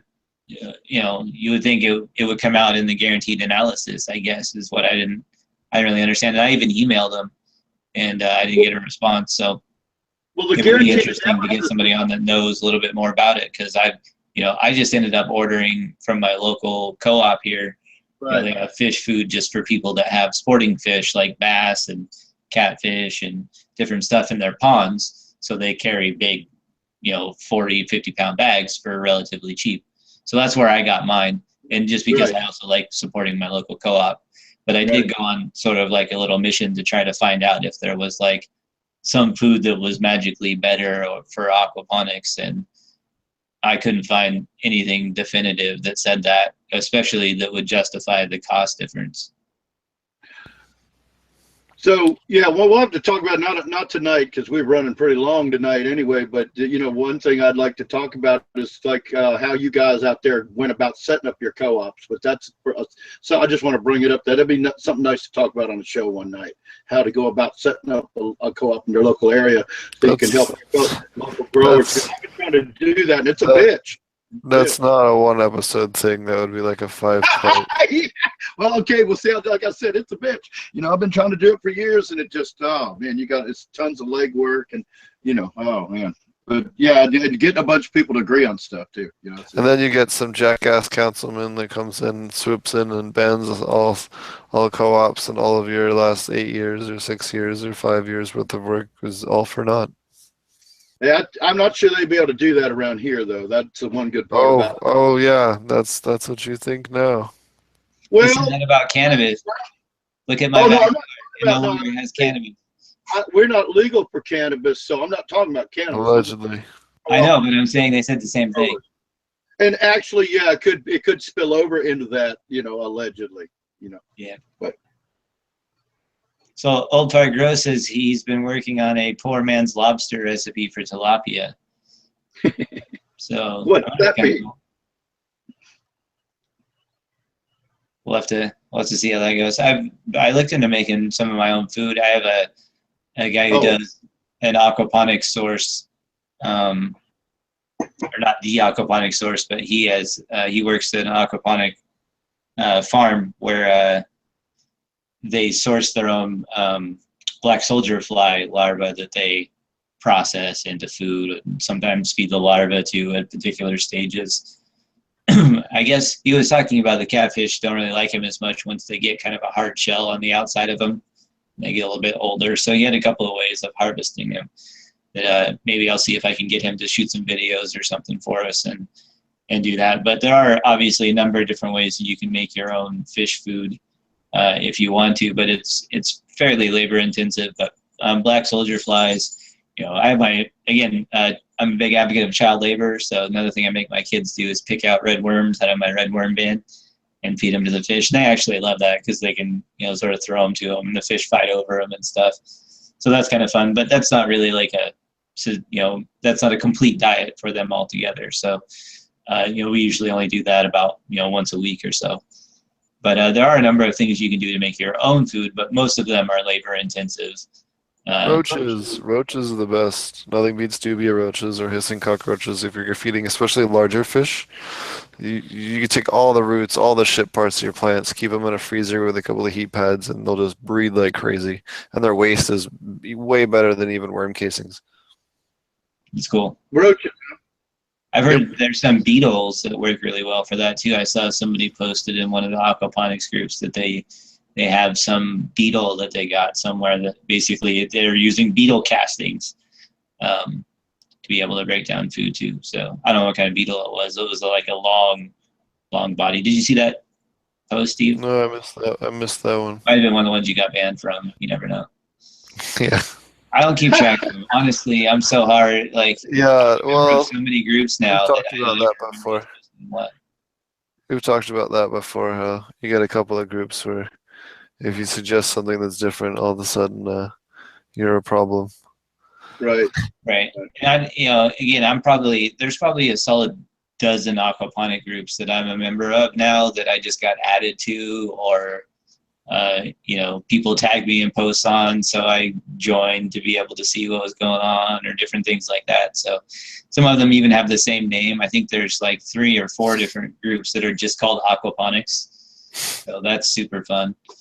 And so keeping track of what gets posted where is weird, but the beetles look like really cool. Basically like a similar to black soldier fly bin style setup, where they just threw in food and broke it down like castings. And I assume you were saying roaches would be pretty much the same thing, right? Yeah, except they breed faster and they're easier. And then what you do is you take like paper towel rolls or a couple pieces of PVC, you shake them into a Ziploc, zip it shut, throw it in the freezer, and for half an hour until they don't move anymore. Then feed them to your fish. Works great. They don't go nowhere. Works awesome. Oh, so you put the food in there and you let them all inhabit and go get all big, the whole shitload of them in there eating the food, and then you freeze them to kill them and feed your fish. Yep. How are they in terms of like, nutrients for the fish? Oh, super high in protein, super high in fat, really good in calcium, magnesium, other nutrients. Plus, you can recycle all your plant material, your roots, your leftover leaves, your bait plants, and all the anything else you want back into them. You can kind of reuse all that stuff you're not using. It's kind of the same thing we do, or at least I do with my red worm bins. Mm-hmm. I throw root balls and pretty much everything in there. As long as it's not manure, pretty much stays out, or meat in general. How would you contain roaches if you wanted to contain roaches in a farm? Oh, they're easy to contain. You just put them in a container with Vaseline around the top. They won't cross a 1 to 2 inch band of Vaseline. Trick. Okay, that's what I was digging for. I was digging for the Vaseline trick. And now, what all kind of little bugs and stuff for the see what you talked about it a while back, and I didn't want to butt in, believe it or not. But what is it that I see Marty smiling? I didn't want to butt in. So, but what is it that what other bugs can you contain in like an open aquarium with Vaseline? Anything else? Anything that doesn't fly. So worms. Yeah. So if you do worms or anything that doesn't fly or jump high enough to get out, right? Yeah, anything that can't jump the edge or fly. I think a lot of people don't realize that worms at nighttime get extremely active on the surface. Oh yeah, they'll leave. Crawl out and get all over the place. But they won't go past the Vaseline. Nope. And that's like 3 inches, right? You put a coat of 3 inches around the top. No, they just don't like Vaseline. They just don't like. No, but I said you have to put 3 inches. Did you say to put like a coat down from the top, like 3 inches around it? Or okay. Yep, 1 to 2 inches usually is fine. Okay. Well, Just thanks. a perimeter. Yep. Well, I have a project I'm going to try. It involves Vaseline It involves roaches in an aquarium and and trapping Vaseline. and Vaseline. Yeah. Anyways, you got anything else you guys want to touch on this week? If not, that was a pretty good episode. No, Yeah, I'm no, good. that's it. I actually have to get going too, so appreciate you guys. You guys want to look me up, AP Meds on YouTube, Patreon if you want to check out some of my fruit ferments and different stuff like that. A little more how-to videos. We got so patreon.com/AP Meds. All that stuff should be in the description. Aquaponic Cannabis Growers Group on Facebook is the one that we generally, kind of revolves around the podcast and people involved with it. So definitely check us out there. We have the online class coming up after Steve's class, which is the the 19th and 20th. coming up. Yep, it's 19th and 20th. So if anyone's looking to take the Aquaponic Cannabis class, definitely check that out. Totally forgot about that. You're absolutely right. I'm gonna have the cameras set up and a stream set up on the laptop so that people can follow along and be able to ask questions and chat and all. And Marty will be there as well. And Marty will have content from his stuff and also it'll be dope. Yep. So all that is in place. I had hoped that my side-by-side would have been relatively farther along, and we could cover that a little bit more in that class. But we'll have to see. It may just be two plants growing side by side as opposed to an actual side-by-side test. But at least we'll have those to work with. Something to talk about. Anything else going on? Steve's podcast coming up on was it Mondays, right? You do the. Yep, last week in Cannabis. We've been following a couple of different states' bills, and it's been really fun talking about the different things each week, hasn't it, Roger? Actually, keeping up with something you wouldn't normally keep up with because it's not in my state. Yeah. So I mean, I'd like to know about it to help other people, but yeah, we've been keeping up with some interesting stuff that's going on. Good stuff too. Some positive notes, believe it or not. Yep. You have to catch the show on Monday to find out what's positive about it. And then obviously, if you guys have any questions, always feel free to message us directly. Yep. So yeah, you guys have a good night. I'm going to take off. I'll see you guys later. Awesome. You want to tell people how to find you and your Patreon and the rest? I just did that. Oh, I guess I'm just stoned. I thought you were sleeping. How about you, Roger? Hey, y'all, drop by and join the community forum at ilovegrowingmarijuana.com. We've got an excellent blog with over 500 articles on everything you can imagine about how to grow cannabis indoors, outdoors, in whatever, and some really good science about it, behind it. And if you want to buy some flower power nutrients, go to ilovegrowingsupplies.com and check them out. Shout out to Old Fart Grows in chat. He says, thanks for sharing your frontal lobes. Anytime. We love this show, and it's fun having a cool place to hang out with a bunch of other like-minded growers and stuff like that. It's awesome. Great guests too. Great guests. Yeah. Who would have thought of making packaging that interesting? I knew it was going to be cool, really neat to talk about the different kinds and delivery methods and things. I thought that was really neat. I think we learned a lot of cool stuff. So before we go, we have to thank Jeremy from Adler Packaging in Maryland for coming on and explaining a lot of the ins and outs of what's going on these days in all the different packaging. Yep. And his information is in the description if you guys want to check that out. And be sure to check out Ouroboros Farms, ouroborosfarms.com. And then if you're looking to take the online class, check out my website, Ponics.com. It'll be kind of simultaneous, but it's just two different methods because of how the back end works for us. So, I guess trying to think if there's anything else. They have their commercial class on the 11th, 12th, and 13th, and then the medicinal herb class on the 15th and 16th. So, definitely check that out. Hopefully we'll have some pretty cool content from Washington. Have a quick trip up there to do some cool cannabis related things. We'll see. May or may not end up having any video content that I can share with you guys or not. I gotta find out. If not, we'll have some interesting other content, just on the road content for a little bit. So, alrighty. Thanks a lot, guys. We'll catch you guys later, and I think that's it. Have a good one, and I'll see you guys on Monday. Good night, y'all. Thanks for joining.